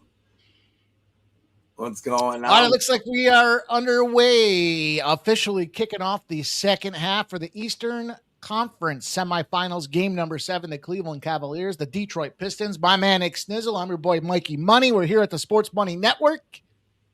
Get ready, get set. Make sure if you guys get live bets out there, you drop them in the chat for us and smash that like button if you haven't done so already. Continue to help us grow this thing. Terrific. Thank you guys all that came on to support Razor Sharp Picks this weekend with the horse racing out there. Man, how about them numbers, Ick? He's got 85,000 views between the Preakness and the Kentucky Derby. Oh, man. Beautiful. Incredible. Work. Beautiful work by everybody on screen and everybody in the chat, man. Yeah, horse racing ain't dead. They call it the sport of kings, so let's keep that energy going, and let's keep it going into everything else. Let's go. Cheers, man. 85,000. That was incredible numbers. Couple hundred watching at any given time, dropping in when they can, checking out when they can, getting up early, making live bets late. So it makes it great, man. A lot of fun.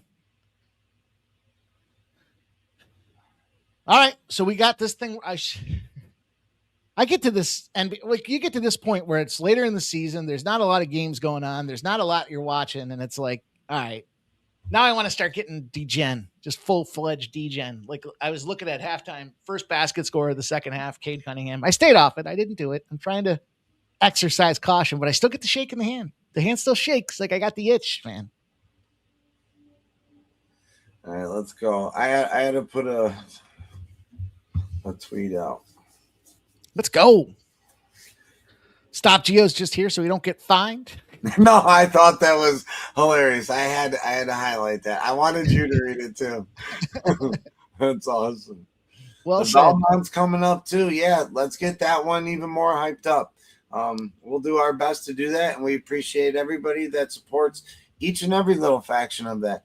And if you guys are also into gaming or this or that, we got a lot of things coming up. Obviously, we do the darts, and but I got some other stuff I'm about to brew up here for you guys. It's going to be really nice the next 2 days.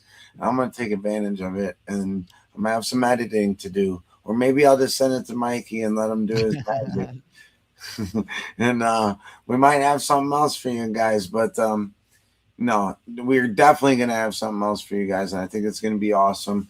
And be ready for a golf show this week for sure. I know Ramon wants to. I know Jeff wants to. We're going to try to make that happen Wednesday nights going forward.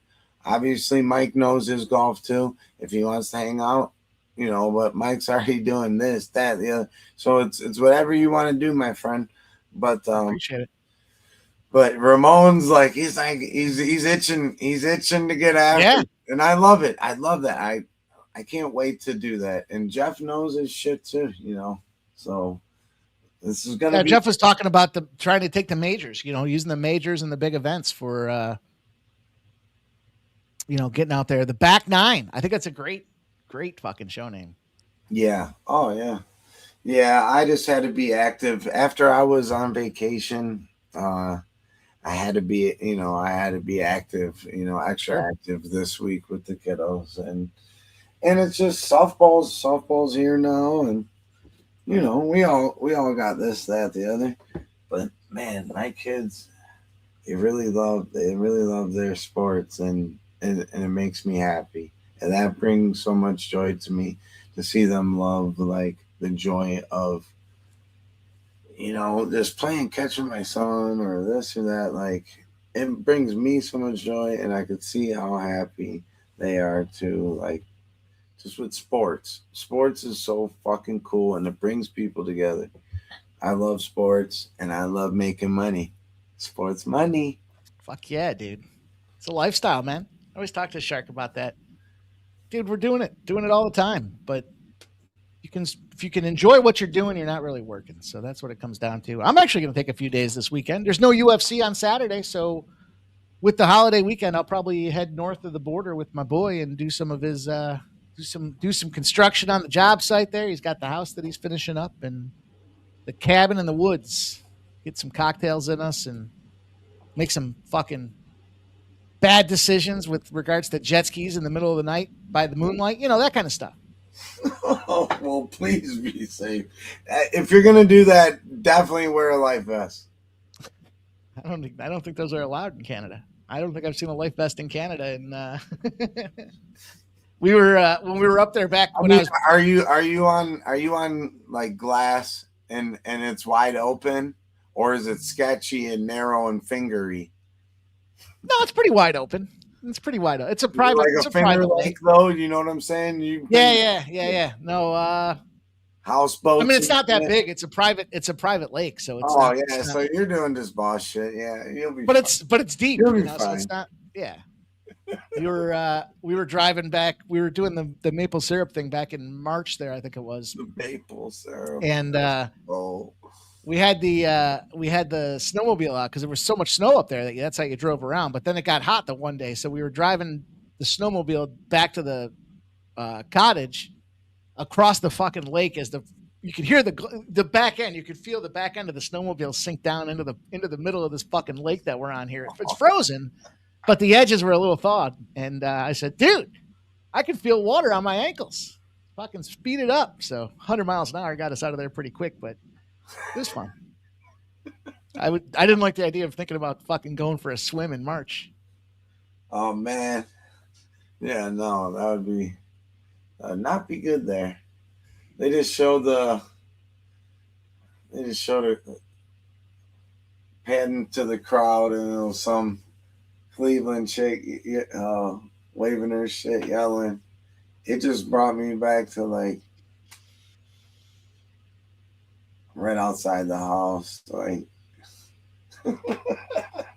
some obnoxious Cleveland broad, like, yeah, fuck Detroit. Like, damn, why are you doing this?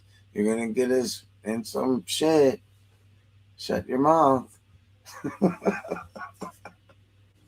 Even if you win, you be a gracious winner in somebody else's house. Take your shoes off when you're in somebody's house. You ain't Rick James. Fuck your couch. Let's Man, go, I feel Mikey. bad. Rick's in trouble. We should have helped him. What you mean? We just helped him. He won't do that again. Oh, Tobias Harris gets a steal. Damn it. I'd like him to get one too. I was talking about this on one of the other live streams that we were doing there that Dave Chappelle sat down. He had some drinks or something with Eddie Murphy, and Eddie Murphy told him he should come back out and do the Chappelle show again. So he said he was down. He said he's going to consider. He said he would consider it with the exception that the Charlie Murphy skits there, that Eddie Murphy would play his brother in the Charlie Murphy skits. And Eddie said he was down. Dude, that'd be fucking awesome to hear Eddie Murphy. Like, dude, they could tell the same story, but just from the other side of opinion. Like when they had the pancakes playing basketball with Prince. I'd listen to Eddie Murphy tell his side of the Blouses. story. Blouse. Game, set, blouses. That was great. He was like, what? All these fruity fouls or something. He said something like that. All these fruity fouls. Got his hands on his ass and stuff. He's like, yo, man, I ain't your teammate. Oh, man. That's funny shit.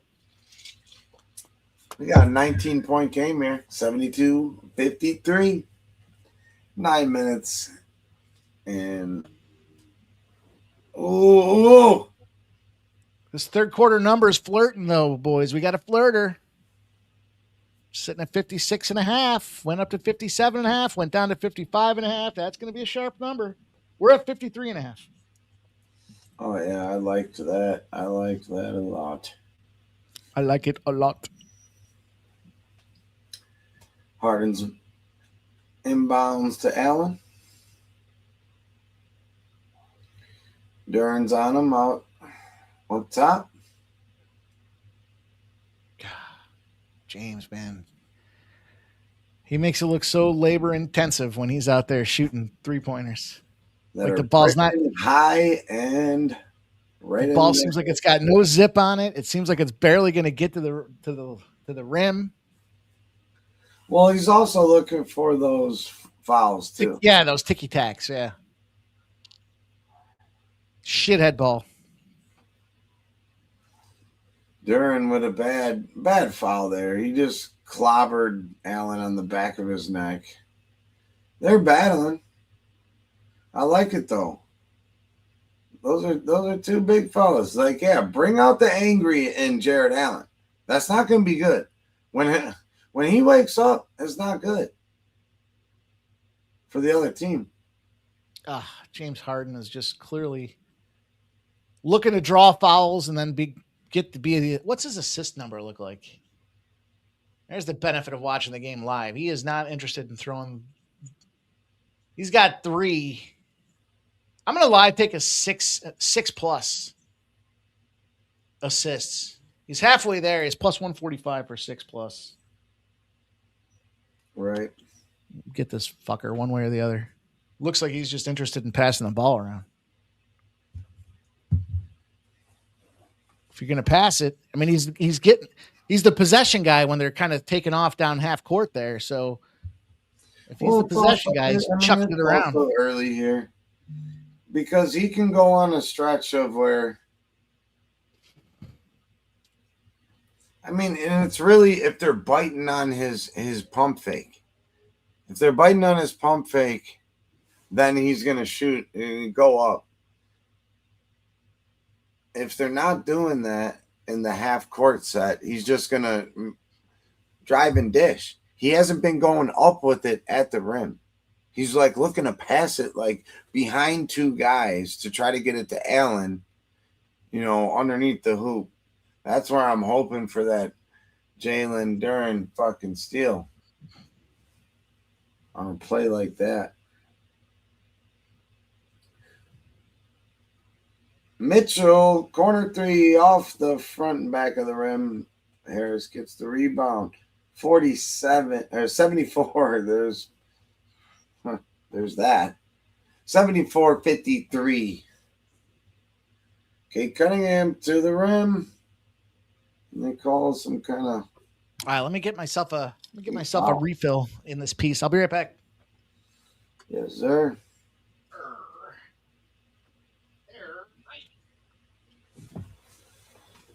Third quarter. 7:36 to go.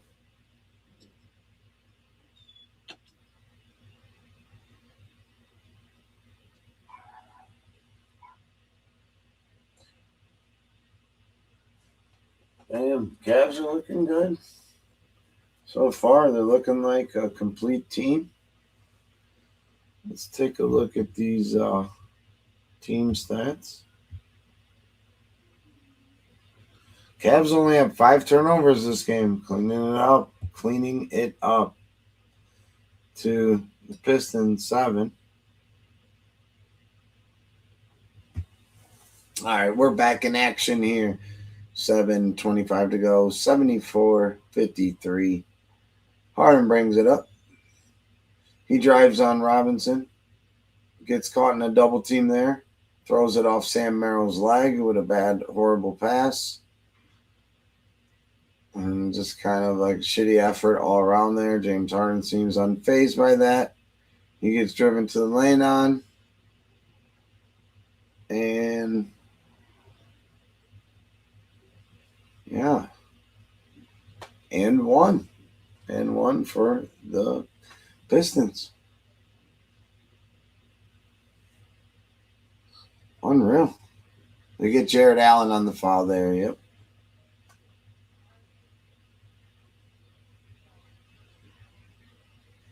And he makes the and one free throw. 74-56. Just under 7 to go in the third. Harden's got it up top. Drive to the lane on Duncan. He gets an offensive rebound, but gets pushed in the back, and he's going to draw a foul there. And the Cavs are in the bonus. Good effort there from James Harden. All right. Better out hustle white boy Robinson with his whack-ass mustache. What the fuck are we talking about here?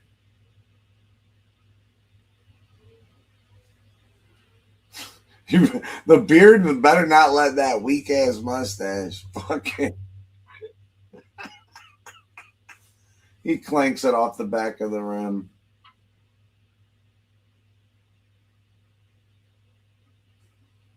No good. Most playoff games without winning NBA title, 187 by James Harden.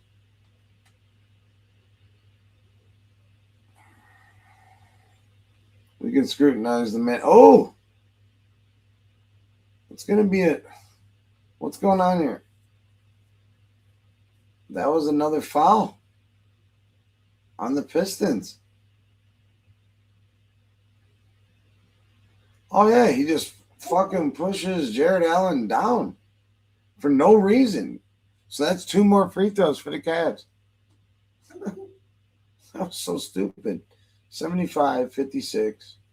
6:44 to go. Jared Allen at the line. Oh, he misses it, but gets the offensive rebound. Get your legs underneath you. Damn it. He doesn't make it, but he gets fouled. And you only got one free throw there in that situation. But now he's back at the line. Get your legs underneath you. There we go. Yeah, see? Jalen Duren pissed off Jared Allen. Jared Allen's not an outspoken kind of guy. But I can tell he's actually playing pissed off. And when Jared Allen's playing pissed off basketball, he's a good piece to have on your team, no matter what team it is.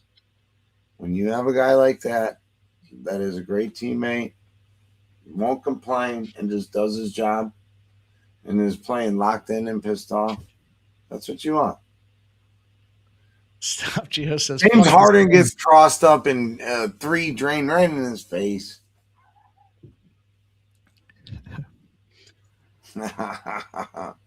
Stop, Gio. I don't blame you. We'll have some baseball bombers tomorrow. Slams it down. I haven't even looked to see who's playing tomorrow. Cade Cunningham turnover. Max Strus with another steal. Damn it. I was looking at Damn, it's a pretty full card tomorrow for baseball. 1, 2, 3, 4, 5, 6, 7, 8, 9, 10, 11, 12, 13, 14 games. Who's the shitbag that's not in play? Pirates. Jared Allen with a fucking slam. Look at the fro go. 78-59. Oh, it's turning into an ass whooping. Cavs third quarter. Is that still a thing? It looks like it so far. Let's go. 56.5 is the live third quarter number for the total. Yeah, you're gonna be good there, Mikey. I believe. I think we see like a 59, 58, even 56.5 is the live 57. You number. got 4 points there. Yeah. Where you were at was the spot to get in. I don't know if I would want to sweat that at this point for No, not the people 3 in the points. chat. I don't No, know if I'd sweat that. We got in where we fit in. Now Yep. it's just a matter of cashing. Just a matter of hanging out. You know, doing what we like to do. Doing what we like to do. What is the live total for the game, though? That might be a consideration. 216.5 now. So it's up about 10 points from where it closed. 206.5 now, 216.5.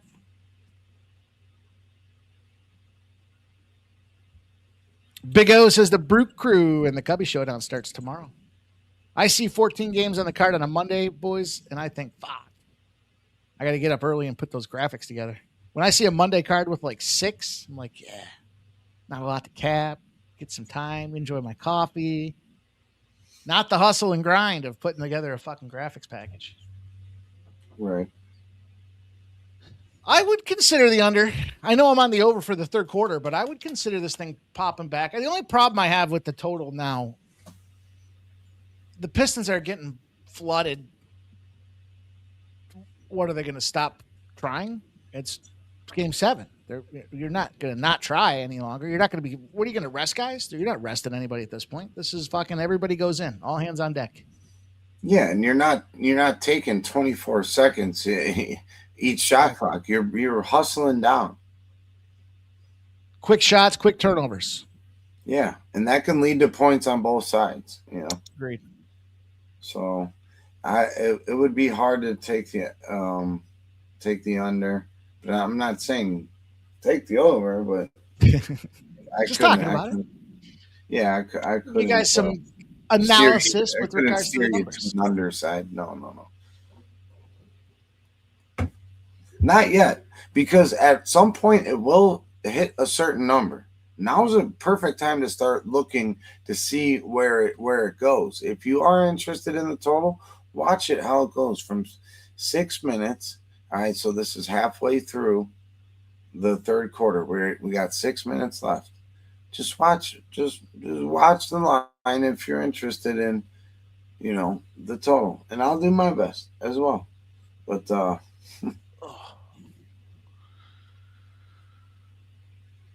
fourth quarter special.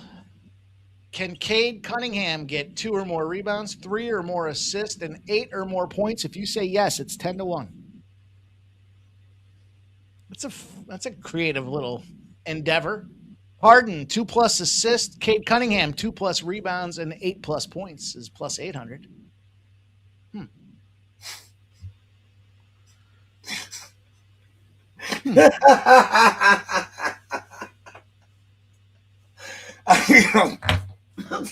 Jesus Christ. I gotta show you what my buddy just sent me now that I just had this reaction. This is live. I thought you were laughing at my take on these guys. No. My buddy's at Sonic Temple, which used to be like, it was called something else, but it's like a big metal show in Columbus. Always this time of year. And so he kept sending me stuff. And then this is one he just sent me. Hey, hang on. Yeah, we gotta blow it up. We gotta blow me up. Come on. Nice. It's not nice. It's horrible. It's like you can't see it right. I'm just gonna send it to you, Mike, and you can fucking.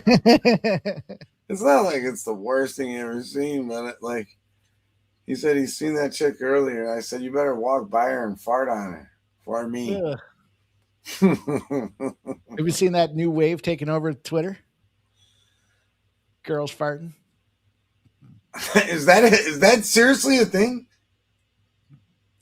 I I made the mistake one day of copying the link and I sent it to a group chat that I got Jeff and another buddy and I are in. And ever since I did that one day, you're fucking with me, right? No, I'm not fucking with you. Ever since that one day now, my timeline is just fluster bombed with these chicks farting.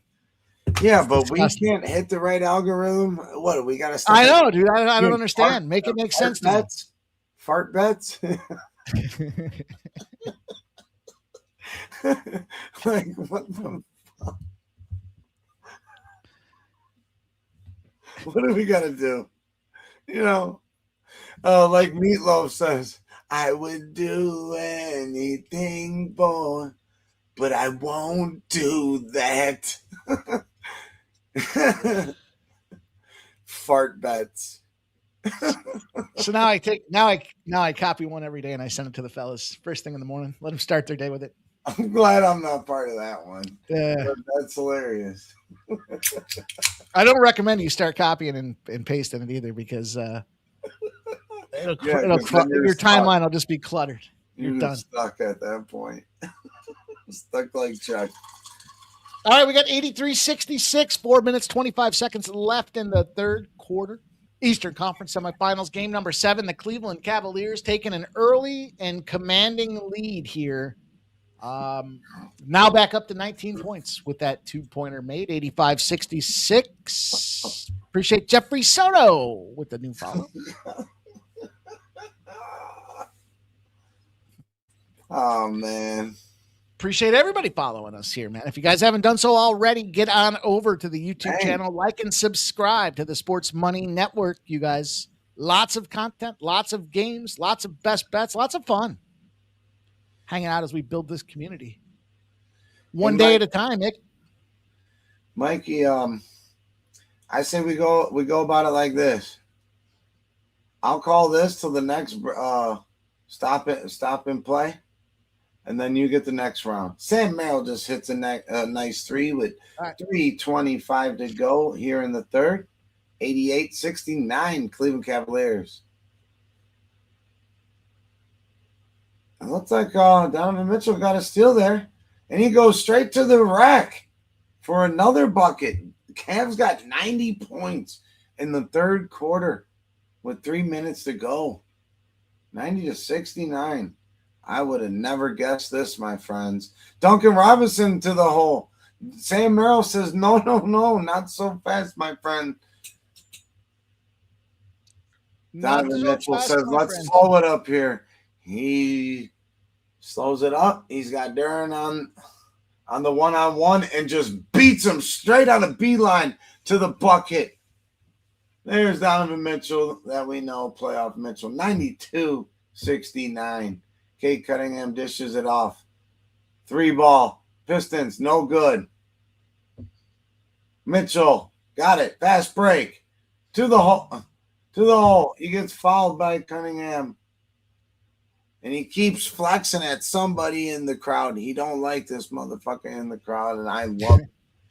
I love it. Every time he gets down, he's like looking at somebody there. I don't know.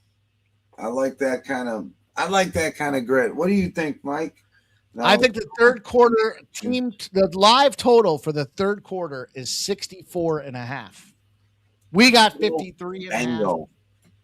We got 10 points in our back pocket on this third quarter number here. So, hey, Mike, I don't ever want to cut you off, but there's only one time to cut us off, because when you say bingo, we say bango, and we say shout out to Big O. Let's fucking go, Big O. The 180. Shout out to you, my friend. Let's go, Big O. My man. Appreciate you. Newest member in the clubhouse, Big O. This one's for you, my friend, as always, as a thank you and a welcome for joining the motherfucking crew. Let's get it. Sports Money, baby. You know what we do. Let them know, Mikey.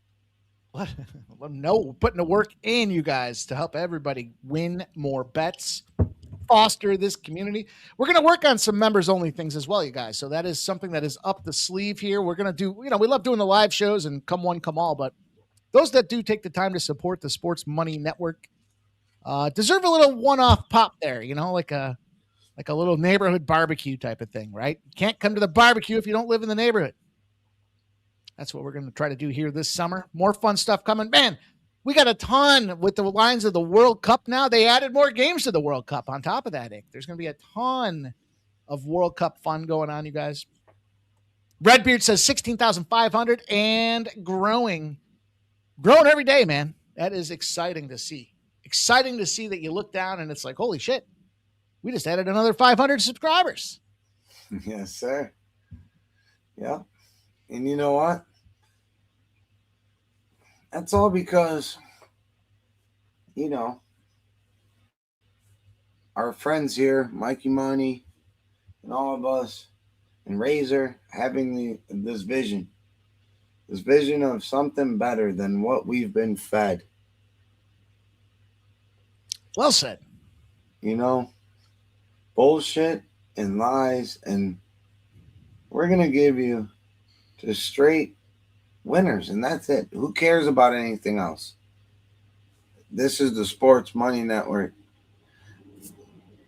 and we're going to get that sports money and spread positivity. Bada bing, bada boom. Shout out to Big O once again. You already know, when you come through and show love, we make sure we recognize that each and every time we see you guys in the chat. This means the world to us. You are part of the beginning, and it's only going to be continue to keep growing. So let's fucking go. We keep growing. There won't be no middle, and there certainly won't be no end. So appreciate all you guys being here with us, doing it up. Cheers. Yes, sir. Let's go. We got $1.11 left in the third quarter, 95-73. Cavs going to trot it out from the back court as they play a little, well, I guess they're trying to take this time down a little bit now here, but hey, look, 55 seconds. Mitchell tosses it up, gets his own rebound, and it is good for a 97-73 with 50 seconds left in this third quarter. We're going to get ourselves on the way to victory lane with that third quarter over. Nick, that was the play of the night. We got 59 points. It is official. We have cashed it. We have cleared the number, baby. Let's run a video.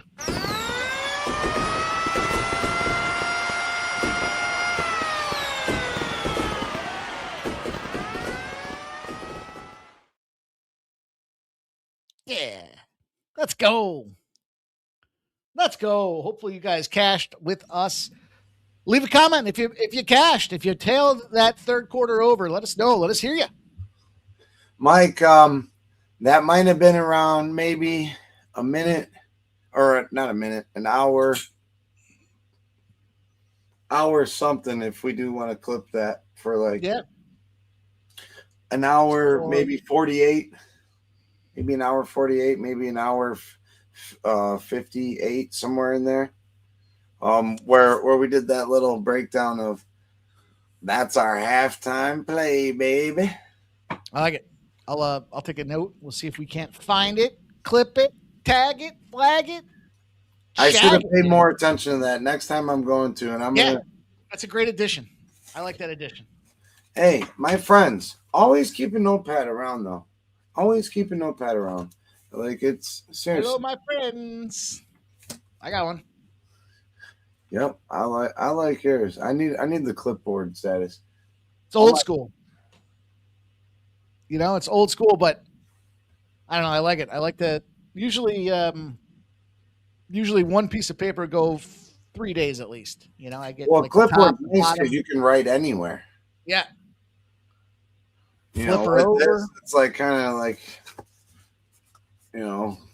Yeah, I got to find space every so often, but usually I got like one day is I try to get it to 1 day is a half a page. The other day is the bottom half of the page. Then I flip it over and then it's the top half and then the bottom half. So I usually get 4 days out of a piece of paper. Oh yeah. And see, sports money, you know, we're going green, baby. Yes, I like the I like Google Docs, man. I've been trying my best to be involved with Google Docs now. It's just easier to keep it all up there, and it's free. I always like that price tag. Let's give a quick shout out to Dana right here. Dana, what up, Flea? Flea's in the house. Pops said, Pops is in the house. So Detroit basketball. Laugh out loud. Oh, well, you know who Pops is rooting for. Oh, Cleveland, this is for you. Elmore, let's go, homie. I love that. Cleveland, this is for you. You see what I'm right? I said we're America's team tonight, baby. It ain't over, though. It ain't over. It ain't over yet. They still got a lot of work to do. But 26 points. I mean, they have compounded that early halftime lead, and yes, I would. I would be upset. They ain't looking back, man. They came out there with a reckless abandon. They put up 9 points over 35-26. Cavaliers took that third quarter. I was thinking a little bit about the Pistons in the fourth quarter here. Right now, the Pistons all right. Keep going with your thought. I'm sorry, Mike. Yeah, I was just looking. It's -4.5. I don't like that number. The total's at 50.5. Yeah, Pistons -4.5. Our favorite, yeah. That makes sense. The total's at 50.5, huh?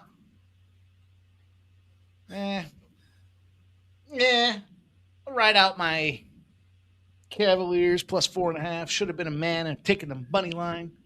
I would, if you are looking for a fourth quarter bet, and you did just cash on that on the third quarter bet, do whatever you want and split up the unit however you want, or do whatever you want. But maybe I would look Cavs +4.5. I don't think they're going nowhere. Merrill's head got bounced off the ground. There's no love lost here. It's an old coach, the Cavs' old coach. You know, like we don't owe them nothing. Like, let's beat their ass. Let's beat their ass. The shit out of them. Yeah. So I would lean to the plus side there, especially at 4.5. But I wouldn't go crazy with nothing on that. Maybe take half of your your winnings from the third quarter, so you're still at a positive night. If that's all you played tonight, say you tuned in and that's what you played, that would be my look there, my friends. And yeah, the Cavs even start out off the fourth quarter with a free throw before the what? Also, Ick, I do have to point out, we cashed another one. Yeah, smash it. We cashed another one. The cash this time was the James Harden assist. What did I say? He's out there dishing it to everybody. He had 3. We took 6+ at +145. He's got 6, boys and girls. Santa Maria, I'll do you in the bottom while you're drinking sangria. Boom.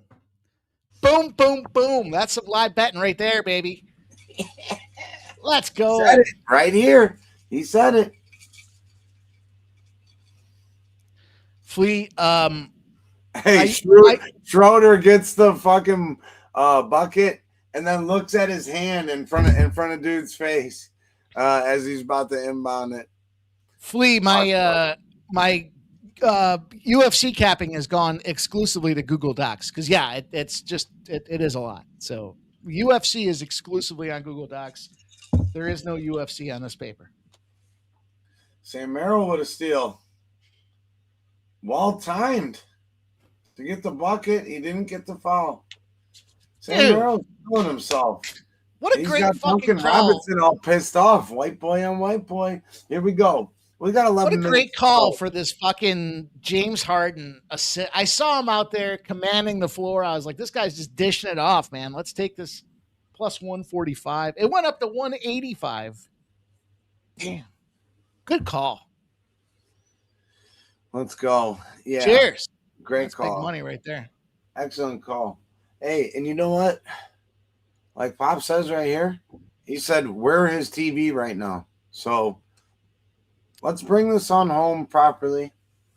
Bring it on home to me. You know, yeah. Sam Cooke. Yeah. Yeah. If you ever change your mind about leaving me behind, just bring it to me. Bring your sweet loving. Bring it on home to me. Yeah. Yeah.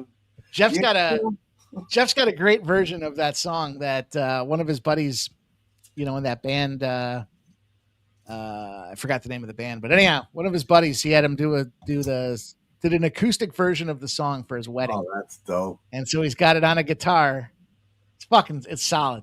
It's real solid. That's an all-time song. Yeah. Oh yeah. Sam Cooke. I can't. Bumpin' Uglies, lead guitarist there, lead singer and guitarist. Oh, me and Jeff were getting after it today with some with some music back and forth. It was nice. Yeah, he sent me a really good one that had some really good lyrics. And I like to listen to lyrics. Like, some people just want to catch a vibe. Not everyone listens to music the same way. Just like people don't like sports the same way as everybody. Some people are cheerleaders. Some people are diehards, front row. Some people, they just want to be there for the vibe and have a good time. Right here at Sports Money, you know what you're going to get. You're going to get all of the above. Diehard, casual, bring you into any kind of conversation and help steer you to the money. Let's go, my friends. The conversation is the best part, man. That's where it's all at. We always talk about this live show thing being about, hey, if we were hanging out at a bar, we're sitting down, we're all sitting bellied up to the bar, drinking a cocktail, watching the games. You never know what you're going to start talking about. We talk about it all here, though. We don't care. Hey, Dale Fick. Pops is not my dad, but Pops is Pops. You know what I'm saying? So, like, you don't know what I'm saying. That's why I'm explaining it. So I don't. Just, you know what I'm saying doesn't always work. How about Aaron Rye? We'll get to that in a minute. Well, you know what? Was he 200-1? Was he 200-1 to win the fucking tournament? And he won last week, didn't he? He won last week, yes. I think you almost got to automatically bet the guy that won the previous week to do it again, because I know from a guy that's played. Well, and it was a different. It wasn't the main one they were showing on TV. Right. But see that. It's important. But shit clusters together, man. Like, as a golfer, like, when you're on, you're on. Like, he was on fire there, and it carried over very well. And he maintained composure. That course, a lot of people thought it was going to go super low. Like 14, 15, 16, 17 under. It did not play to that at all. And the weather ended up being perfect. A nice blazing fucking thing, but it hit the Midwest fucking thing. It was cold on Thursday morning, and rainy and this and that. It did the perfect Midwest stretch where it ended up beautiful on Sunday night. Shout out to Newtown. We drove through there going to Delaware. Me and Pops, we passed right through there. I'm like, if we hit the pick 5 at Delaware, we're staying and going and seeing the first round, Pops, just so you know. And we did it. I played a Ronamac only once, and it was a shitty day. It was like spring golf. It was like 51 degrees. It was like slightly drizzly. But I had an accountant that was a client of mine, and he was a member there. So he was. We've been talking about it for like 2 years. This dude he had season tickets to the Flyers, and he had a road set up where they were playing the Capitals. So he was like, "You want to go?" And I was like, "It's in Washington." He's like, "Yeah." I had just moved to Philly. He's like, "Yeah, it's we take the train. It's no big deal. I'll be there in like an hour." I was like, "Really?" He's like, "Yeah, it's cool." So I was like, all right. He's like, I got tickets. Don't worry about it. So just meet me at the, Amtrak at whatever. Get on the train. Went down. Dude's crushing fucking just straight bourbon, just banging them back. Like I was like, all right, I can get down with a guy like this, man. This is my guy. Now, so is your train, real quick, is your train kind of hood? Is it like a hood sketchy kind of train, or is it like a nice smooth train? What are we talking here? No, it was a nice smooth. I mean, it was an Amtrak out of Center City, Philadelphia. But there's not bums like sleeping on them. No. Okay. I mean, some of the stops, I'm sure there are. You're out of the city. There. Yeah. No, this was pretty legit. So, anyhow, dude asked me, I'm sorry. Dude invited me down to fucking see a Capitals Flyers game in Washington on like that night's notice. So I was like, all right, this is a guy I'll stay close to. And when he invited me the next spring there to play at Aronimak, I was like, yeah, dude, I'll fucking play Aronimak. But it was a shit day out. So it was so hard. The fucking greens, which the only thing that was benefit by playing it was that the greens were a little bit moist. So flop shots would stick tight. But dude, if you were anywhere off the greens, you were just like you saw today, this weekend, man. It was tough. It was a tough track. It was tough to get the ball moving in the right direction. No roll because it was so fucking wet, which made it feel even longer. Well, Mike, good time though. I shot about 100. What it seemed like too is, a lot of people weren't talking about how thick that rough was going to be. Yeah, and we're talking about the PGA. Yep. Like, dude, they keep the rough thick. Minus 15, 16, 17. They wanted it just the way it was, where everyone was in contention until Rye did his thing. But it was by 3, which was a lot, this weekend. But, I think it worked out to where they were happy. Like, yes, this was a great. Dude, Aronimak keeps their fucking their rough is thick to begin with. So when they start growing it out about a month or so before the actual event, like you knew that was going to be some fucking cabbage. When you knock the ball into that shit, you're in trouble. And some of those, those par threes too. You have a 241 yard par 3. Some people can't even hit their driver that far. I'm just saying, as like a casual golfer, if you're watching, you're like, dude, damn, a 241 yard par 3. I played golf in Bermuda there at Point Royal there, the unofficial 5th major, when they used to get like all the 4 major champions together and they play that course in Bermuda. I played that course. Oh yeah. And there's a par 3. It's on the coastline with prevailing winds, and it's a 240 yard fucking par 3. Dude, I was like, what am I supposed to hit here? Like, if I nut up on a 3-wood, I might be able to get there, but it's going to come in with so much fucking spin, it's going to roll off the back. And then I was like, I'm not going to take a driver. I'm not going to lay up on I'm not going to hit a 75% driver. So I crushed the 3-wood. Hey, that is a nice shot to have in your bag, though. Yeah, I crushed the 3-wood. I crushed the 3-wood. It rolled into the fucking sand. And the 4 caddy we had a 4 caddy. He was like, that's a nice shot. I was like, you think so? I was like, it's in the sand. He's like, it's not in the water. Said, yeah, it's a good point, dude. Oh, yeah. Shout out to Daryl tuning in, and he's with his grandson. Daryl's my one of my best friends. Dad. What up, Daryl? Daryl always tunes in and shows some love, but he's with Chase, and that's his grandson. And I want to say shout out to Chase. Much what up, Chase? Friend. Keep staying in school and don't do what just keep staying in school and playing that saxophone. Don't follow temptation. Yeah. Saxophone, huh? Imagination wondering. I was a saxophone guy. Hey, Motown's gonna be crying tonight, playing the blues for real. Man, look at this. I told you guys. 175. So now I know it's early and this could certainly come back and backfire, but this is why I was saying, don't take the 10.5. You take the money line for the Pistons. And now you're going to look at it and be like, oh, they're getting blown out by 35 points. Yeah, I get it. But that's why you take the money line, because what's the 10.5 going to do for you? Nothing. Yes. Take the big swing. You're losing either way. You might as well have lost at a plus 450 than a minus 110. Flip side was the Cavaliers, to your point, they weren't slowing down. I know that sounds crazy to some people. They're like, wait a minute, dude, at 10.5, I'd rather have the 10.5 than that. I get it, but it was coin flip reaction here. Either the Pistons were going to come back and stop. I told you, Pistons aren't going to come back and lose this thing by 3. They're either going to win it outright or they're going to get blown the fuck out. That was a great turns call. out blown the fuck out. And the way to attack the from the second halftime perspective of breaking down the second half was a beautiful call. Oh, dude, we're on point. We're on point, man. I'll tell you what, I like the OKC and the Spurs. Ick, what are you thinking there?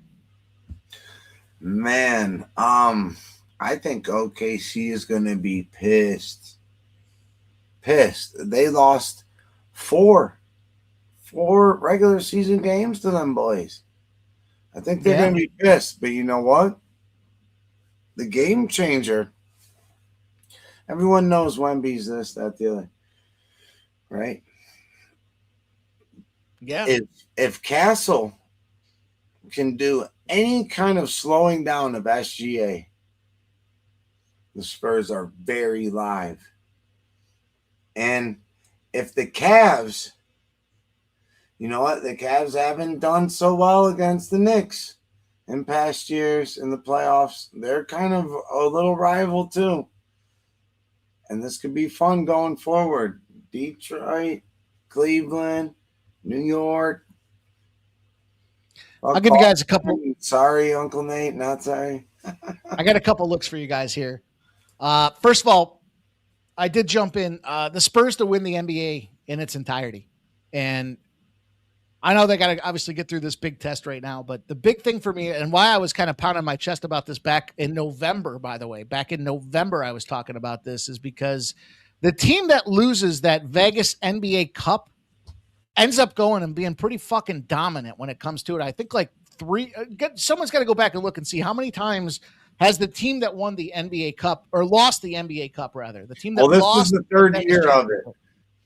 So is it 2-1? The Pacers did really good the one year, and they ended up going far in the playoffs and losing.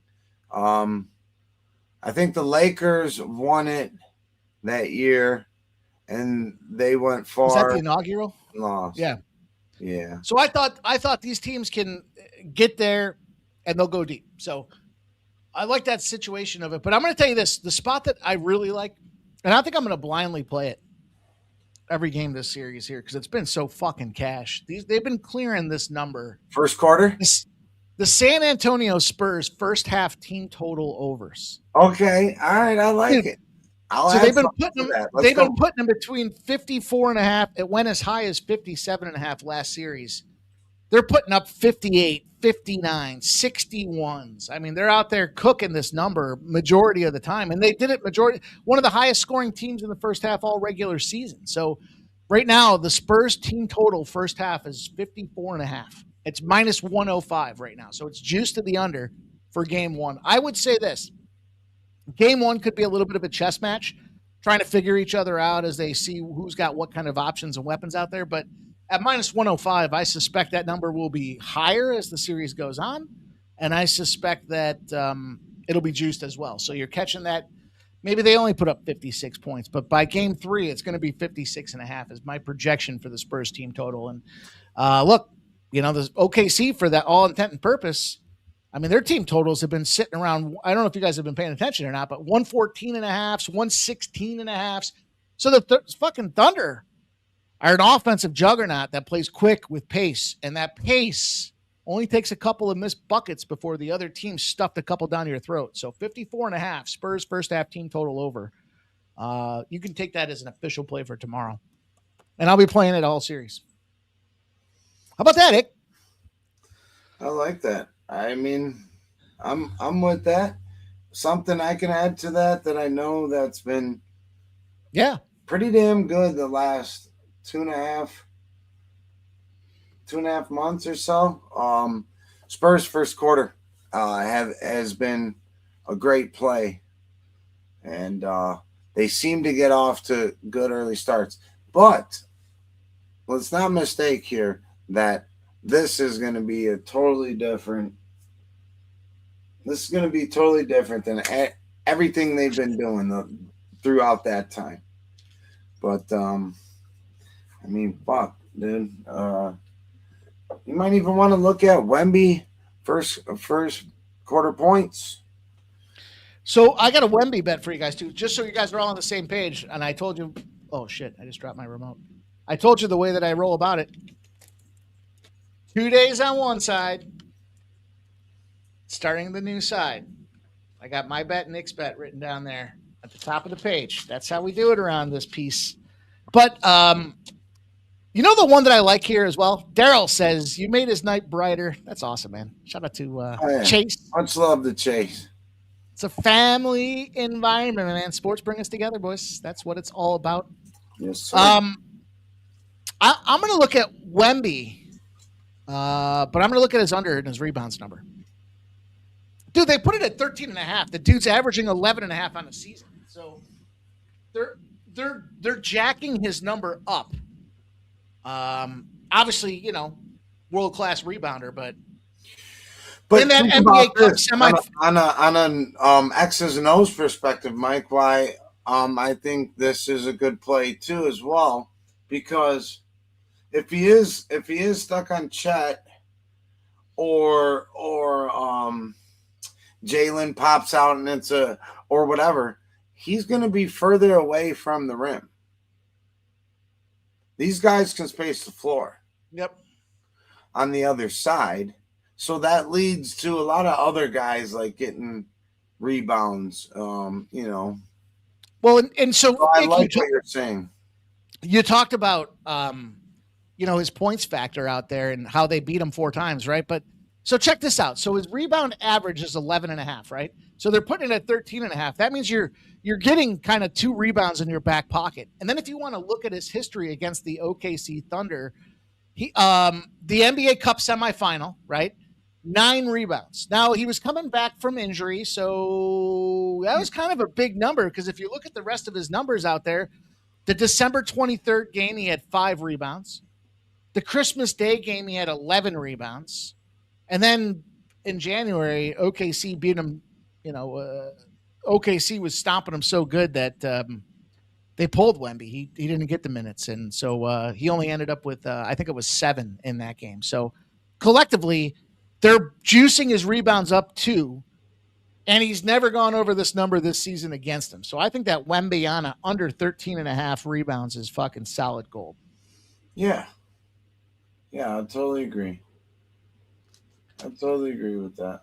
Give you guys a couple of looks for tomorrow night's game in advance. How about that, Ick? Who thought we were going to come in here and watch a blowout and talk about some bets for tomorrow night? I would have never thought this game was going to be like this, honestly. The script, they leaked it. They did? To you. Let's go.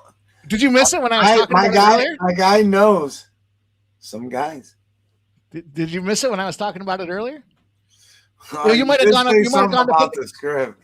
You might have gone to put the kids to bed there, where I was saying that. Oh yeah. I think it was ESPN prematurely ran a commercial that was showing the Cavaliers playing the Knicks in the first game of the Eastern Conference Finals. No fucking way. Yeah. Now we talked about it on screen here, and we said that the. Wait, you seen it live? Yeah. Oh yeah. Yeah. The commercial was out there. Yeah. It was. It was. I don't know, 8:30, 9 o'clock this morning.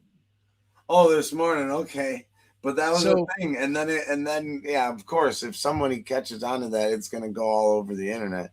So then I did not see that, no.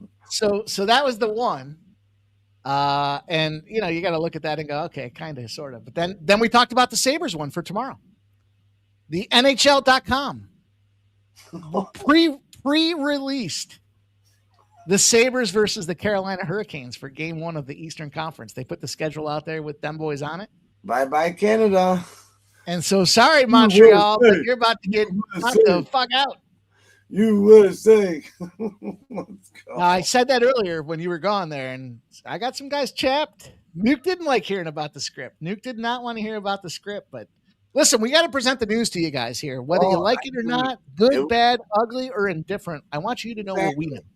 We wouldn't be doing our due diligence to anybody if Like, what the fuck are we trying to hide from y'all? We're trying to cash together. If So we talked about it. We said, got okay, a honey pot, right, Mike? If we got a honey pot, yeah, we're gonna let you in, but you might have to tune in. Yeah, you know, it's like we're not asking you to go to it. We're not asking you to go to a Diddy party. We're just saying, you know, you don't need the baby oil for this. Oh, I got a question because we were talking about. No, I was never at a Diddy party. We were talking about the Spurs and OKC, for the series top point scorer. Oh, Shay, SGA is minus 240. Is minus 240. Wow. Victor Wemben. I'm not. Wemben. Gosh, dang it. Plus 220.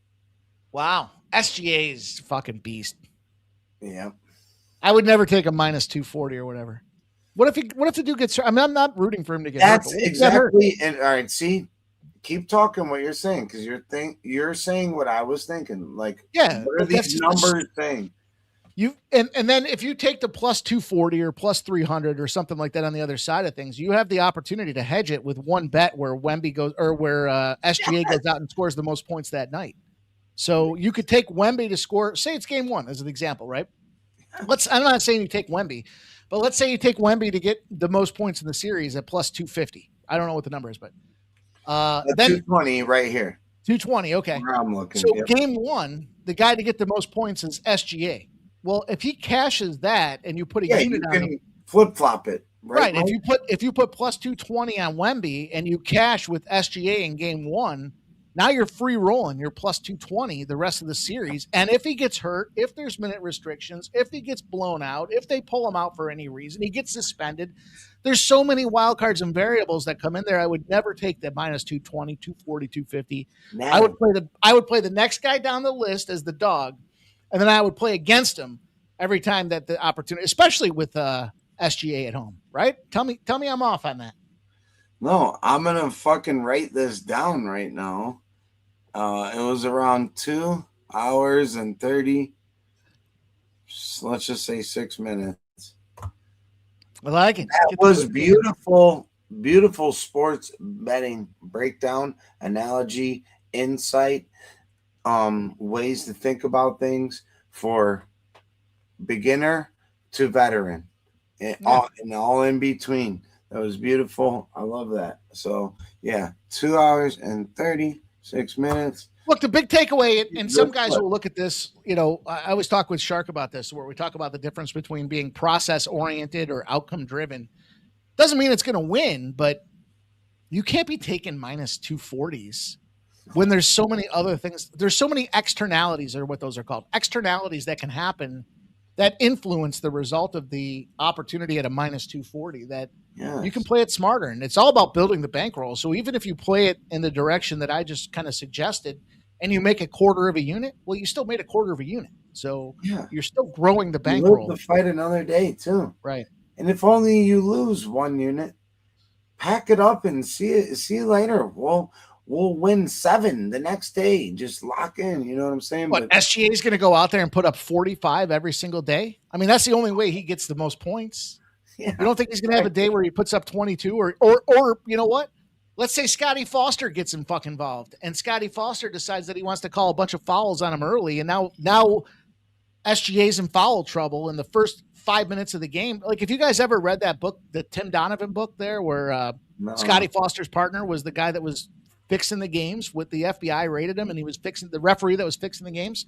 The whole reason the NBA had that transparency report a bunch of years ago was because they had this guy fixing fucking games, and the FBI popped him. The one thing that he said was, if you want to see a game where there's potential quote unquote fix, he said that what they would do is they would take the star player and the first 2 minutes of the game, they'd bang him for a bunch of fucking fouls. Put the guy in foul trouble right off the gate, because nothing changes the game plan than giving a guy 2 or 3 fouls in the first 3 minutes of the game. Yeah. And now, as the coach, you gotta sub them out, and put everybody else in, and so, you know, that's the way it went down. And so Scotty Foster was the partner of that Tim Donovan, but Tim Donovan talked about that. So what if that's the case? What if, I'm not saying that there's going to be a fix in, but what if the fix is in and they give SGA 2 fouls in the first minute and a half of the game? Now what? You think that dude's going out there putting up 45? No. Yeah. Do you want to be on the plus money side or -2? That's like taking the fucking Dodgers all the time and just they're supposed to win, or taking Skeens just because he's on the mound. Well, you don't think the Pirates can fucking lose? Are you kidding me? Like, anybody can lose. It's the Pirates. We got to make right back. choices. We got to make great choices, and sometimes we don't, but learn from them. That's why it's best to keep things in line. Don't bet too much on something. Don't bet too little on something. And when you're hot, you're hot. Roll with it. When you're not, take a break. But still cap. Still cap and see if you're right. And, you know, sometimes you might have to do that. Whatever your life situation is. Doesn't mean you still don't love to do it and do what you do. Sometimes you got to take a breather.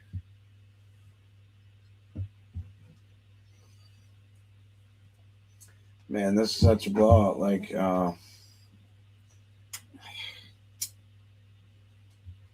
I'm happy for the Cavs, but like, what are we supposed to say in this fourth quarter? There's still 3 minutes and 41 seconds left. There's like nobody in the arena. 118-90. So I do like that we've been talking about some other good spots. So that's always fun too while we're live, and me and Mikey get to pick each other's brains, and that's fun. And I think that's a cool look. Series top point scorer, Wemby. That's a decent look. Series total games. I think this one's going 7. I think it's going 7, Mike. You can get that at plus 220. That's a good look. Yeah, I like that look. I think the Cavs and Knicks can go 7 too. I think they match up a lot better than a lot of people think, and maybe the Cavs are playing dummy ball, like sandbagging the whole time. Like, hey, we're just gonna give the ball to everybody, to the other team until Game 7, and then actually play how we're supposed to play. I could see. Mikey had the script. Let's go, Mikey. Tell him about it. Tell him about whatever you want. I told you guys the deal with this game here. It was out there. But no, on the serious side of it there, I did give you guys that 12-0 spot, right? So team loses. No, I came in late, so you couldn't play it pre-flop unless you were part of the Win Club over at Winnable. I gave that play out there this morning for the Cavaliers to get that plus 4.5. I should have been a man and taken the money line, but all good, you guys. We got the NHL tomorrow. The script is in for that one as well. The NHL.com prematurely released the Eastern Conference Finals, and it is Buffalo versus Carolina. So if you believe in that kind of thing, I scrubbed it for you. I found it. Not to worry, you guys. That's what Sports Money Network's here for. We'll do the work. You guys take the info, and we'll see you guys at the window. Betting winners. Yes, sir. Don't solely bet based on NHL.com releasing. You better find something else that you liked. Yeah, my fucking play today didn't come through. Hey, I'll tell you what, though. Speaking of Ick, I thought it was a sharp look, though, but I thought it was a great look, and I got to hear it, I got to watch it, I got to edit it, and I think that's process. It takes time, and it developed the chops. But you put the video out there, you put yourself on the line, you got to talk about it live as we were watching the game, and there's more of that to come, you guys, here with the Sports Money Network. We'll find some unique spots throughout the week and the month and the year that we like, and we'll try to put the videos out there for you guys to consume the information, as is anything that you consume on the internet. Don't solely make your betting decision based on that. Just use it as information. And it was great information. The trend, the numbers, the stats, the teams. Shit happens, you know? Oh, yeah. And I'm not going to beat myself up over it, but you just watch and be ready. Yeah. I think it's pretty much the same opportunity exists for the next game. When and see, I'm a competitor. And this right here, I'm competing against myself. And I only want to bring you guys something that I'm on. So I'm not happy. I know you guys aren't. It's always bet responsibly. Please always bet responsibly. But this is going to fuel me now. This is going to fuel me. And it's only going to get better from here. Trust me. We'll find plus money spots too. That's we got those loaded up in the clip, Mikey. Let them know we find them plus money. Dude, we got some big winners tonight too. The live bet there, the third quarter over was a nice cash, you guys. Hopefully you tailed that. James Harden, man, that shift on the fly. Watching James Harden out there be the leader coming off the backcourt, catching that 6+ at plus 145 was terrific stuff. So hopefully you guys were able to tail. Listen, MMA Jeff put some looks out there for tomorrow's NHL game, and he's got a unique one. I think on Saturday it was plus 195. And there was no line on it yet as he did the video today, so you guys could consume the information. But something to look at, and it's a quick video. You boys did a nice job of keeping them tight, keeping them right, keeping it light. And that's how we're going to get everybody to check them out, consume the material, and go to the window winning tickets. So check it out if you haven't done so already. It's over on all the social media platforms here with the Sports Money Network. We've got Instagram, Twitter, Twitch, Kick, YouTube. Hey, and Facebook. Mikey, I got an idea. And you know how we're doing the shorter videos. And you know how I like to golf. I'm gonna come live from it won't be live when you guys see it, but I will be on the golf course. I'm gonna run you through a hole, shot by shot. I'm gonna give a breakdown each shot, and I like it. And by the time it's in the hole, you're gonna get hopefully a winning bet at the end of it, and I think that would be fucking awesome. And Mike, you can have a field day editing that. Oh, it sounds like a fucking fun and I'll time try to for keep sure. it. I'll try to keep it like within 2 minutes. You know. Yeah. Hopefully, What's great? It's a par What's great 4, and I get it in 3. Then it's going to be even easier. Sure.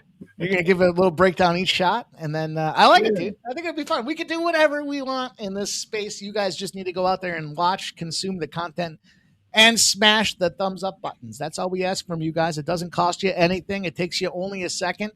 And it truly does help us here. We're going to grease the algorithm. As my guy, Ixnizzle. Listen, you hear it?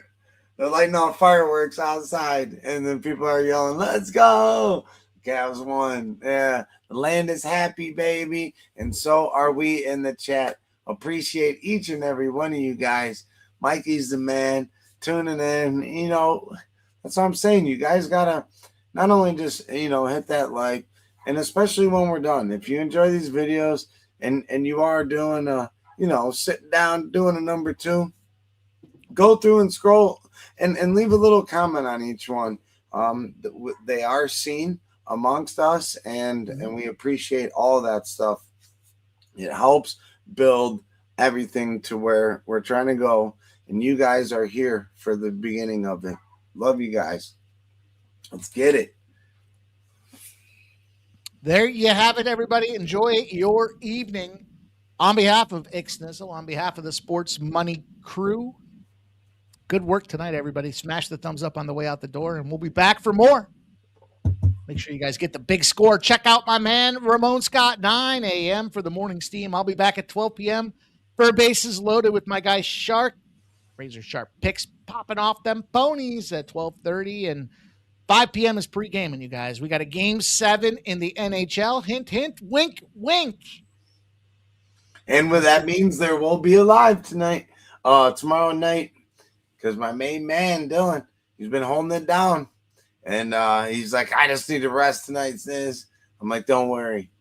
I want to do NBA.